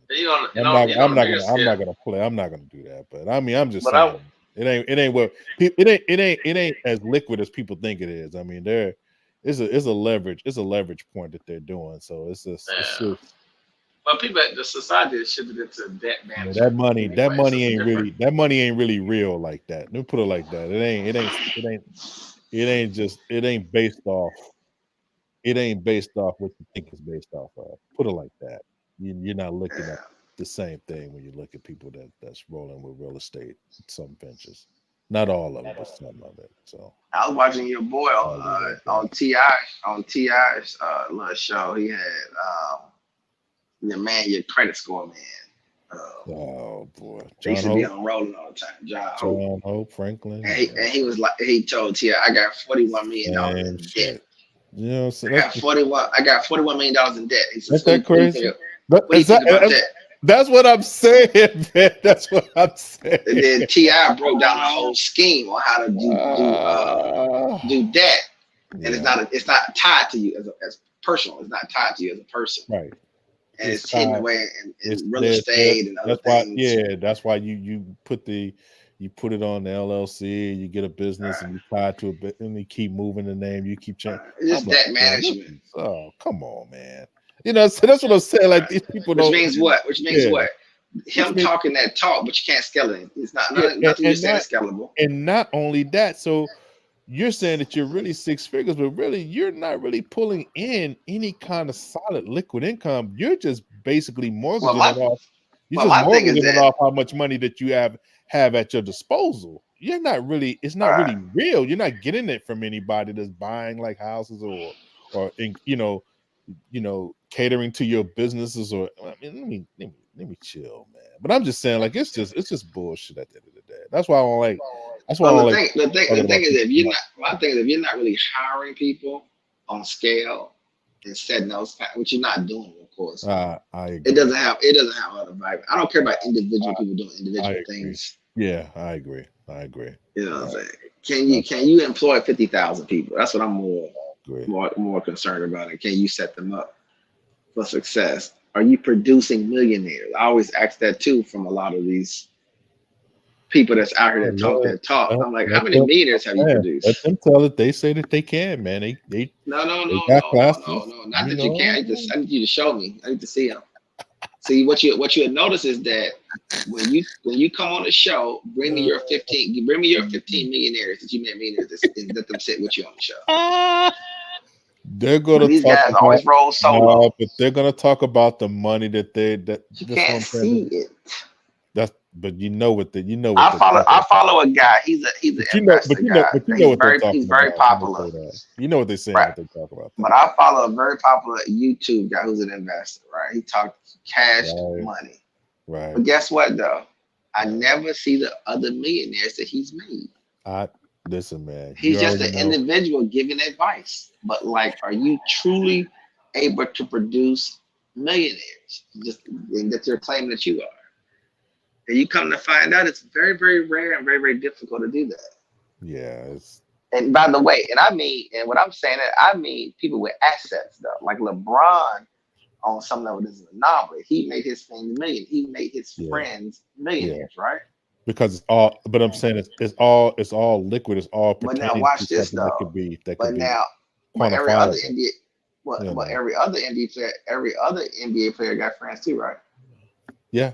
So where they millionaires at? That's how I know it's difficult. That's how I know it's difficult, by the way. The way he set up Maverick and Carter and all those guys, like they were able to kind of like he got them clients, he got them set up with clientele. They get their money directly from owners, and it's my point is I don't care how they do it. My point is that he was able to produce millionaires. I agree. The thing is there's 450 NBA players that are active. My thing is that where is it's not like my point is that it's I know it's not easy to be millionaires. Carmelo's homeboys. It's 450 millionaires, bro. They can put everybody on. I get it. Shaq probably has $2 billion. Yeah. Right. He's not making millionaires. No. His friends aren't millionaires that I know. I mean, if they are, he's not talking about it. So I'm not saying they don't do it. No, I don't think it's not loud. Yeah, I don't think so, man. They're not setting up. And LeBron's people are it's an anomaly. They're completely independent of him. They do not need him for any kind of income at all. He literally made them able to basically provide for their families for generations, bro. And they're not even because I can guarantee you, if I'll be surprised if wonderful thing he did. It's something to be. Well, my point is that I know that it's not an easy thing to do, because if it was that easy, I mean, look what they tried to do. You see what they tried to do to try to, stop injury. But by that time, it was too late. It was like, okay, you need to go to school. Okay, shit, I got you. We're gonna send you to school. That's easy work. You already know what to do. But my point is that why don't all the players do it? Why aren't they sending all their friends to school to set up their thing? See what I'm saying? So check. My point is this though. My point is this. Even with LeBron, it's not on scale, right? It's his 2 or 3 friends, which he can't even duplicate it within that space, and they got all the money in the world, which tells me it ain't easy. You have to want it. Right within that, those friends have to want it, et cetera, et cetera, et cetera. And now, think about it. And now that they see that he's done it, they're gonna make it hard. Ooh, they're gonna make it difficult for people to do it. But he's been done it 10 years ago. But they haven't been able to find other players haven't been able to say, you know what? They haven't been able to send my friend. It don't gotta have anything to do with the NBA. Let me send my friends to school, and they're gonna go out here and become they're gonna build computer chips, or they're gonna do this, or they're gonna do that. Right. My point is that it's easier said, but that's not a reality. It doesn't work like that, right? Right. No, it just shows you. My point is, it just shows you how, in my mind, it just shows me how difficult it is And even if you have $500 million, you're just not gonna crank out like all this success necessarily. Is my whole point. No, you don't. That's why you need much larger systems in place on true scale to try to tease out that 1%, 2%, 3% that can really drive your people or whatever from an economical perspective. But you need the numbers to try to run everybody through that system. Yeah, that whole crew, man, they are different though. I mean, it's unique. They are a very unique group of friends. Like, unique. that's that that normally doesn't happen, bro. And they still friends. That's the crazy part. Yeah. We're So talking about 3 decades. He made it a point to make sure that they were going to be close. But he was going to share with him. He was going to share with them his experience, like for real. You know how you still separate your friends, like you have your friends around you, but they're not involved. Yeah, like that. Like he and they learned. And well, you gotta have a skill set. You gotta get some kind of. You gotta have that want to too, man. Something, and you gotta have the want to. Yeah, and they, you got to give it to him, man. It is what it is, man. Like he got lucky with the kind of friends he got, So that's. But I always wish you can duplicate. Man, everybody's kids are going to private schools. So all the kids will be fine in the leagues. That's at least that's the good part of it, I guess you could say. Yeah, the kids go to school. That's what I'm saying. Yeah, outside of being rich and spoiled, so they may not produce anything. What's so bad about it? I still think even if they wasn't even doing as well, I mean, I think it probably even. I don't know if he thought that they was going to end up doing like your friends like on this level, but not on that level to where they're respected individually outside of him. Like people don't have to talk to LeBron to get to these guys. It's like they got their own shit going on. It's crazy. Yeah, it is everybody know them outside of him, but it's like it's crazy when you think about it, bro. That's crazy work. I mean, because think about it. Master P tried it and failed. He failed. You took the words out of my mouth. I was literally just about to say it. You took it from me.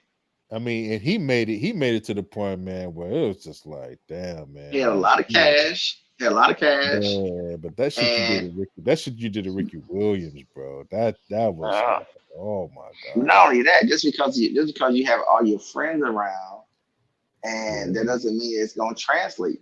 With all that wealth in the music industry, you took for granted what you learned from the music industry and did not take the time to learn the football way of doing things. Like you have to learn the ins and the outs. It's a different thing. It's a different way of scaling it, Yeah, he was just playing around with something, in my opinion. I think at first he took it serious, man. I think he did. The music industry is so fake and so shady, bro. It's so different. The NFL is very, very professional, very organized. It's an organized environment. Woo. So you just can't show up and say we're going to sign you. And it's literally locked in by 32 kings. 32 kings, bro. I mean, you got to look at it like that, like 32 individual kings. The music industry is chaotic. The boxing industry is chaotic. So yeah, when you're trying to get into more of an organized, you got to be able to adapt, like you said, and learn. And yeah, football is an all year thing. You just can't come in and out during the football year. It doesn't work like that. That's another thing. Like you think you can just come around with like football camp and all shit. That shit is 365 days a year, bro. Football is a yearly venture. Period. So you look at your major three. I guess you can include soccer too. Your major 3 or 4 sports. These are well-oiled machines, so you just gotta be on point. Then say, like I said, to say the music industry or boxing. Right. Where it's fast. They play fast and loose with everything. It's all localized. Mm-hmm. It's not on a national or international scale. You push money when somebody's album about to come out, or it's all schemes. You can manipulate the fun. You can generate the excitement. You know what I mean, like that kind of deal. But yeah. All right, man. A lot of bad contracts. I'm about to fade out, bro. right, man. All right. Let's close it out. This is the Code Breakers Paradox. All right, Mr. DC, man. Until next time, peace.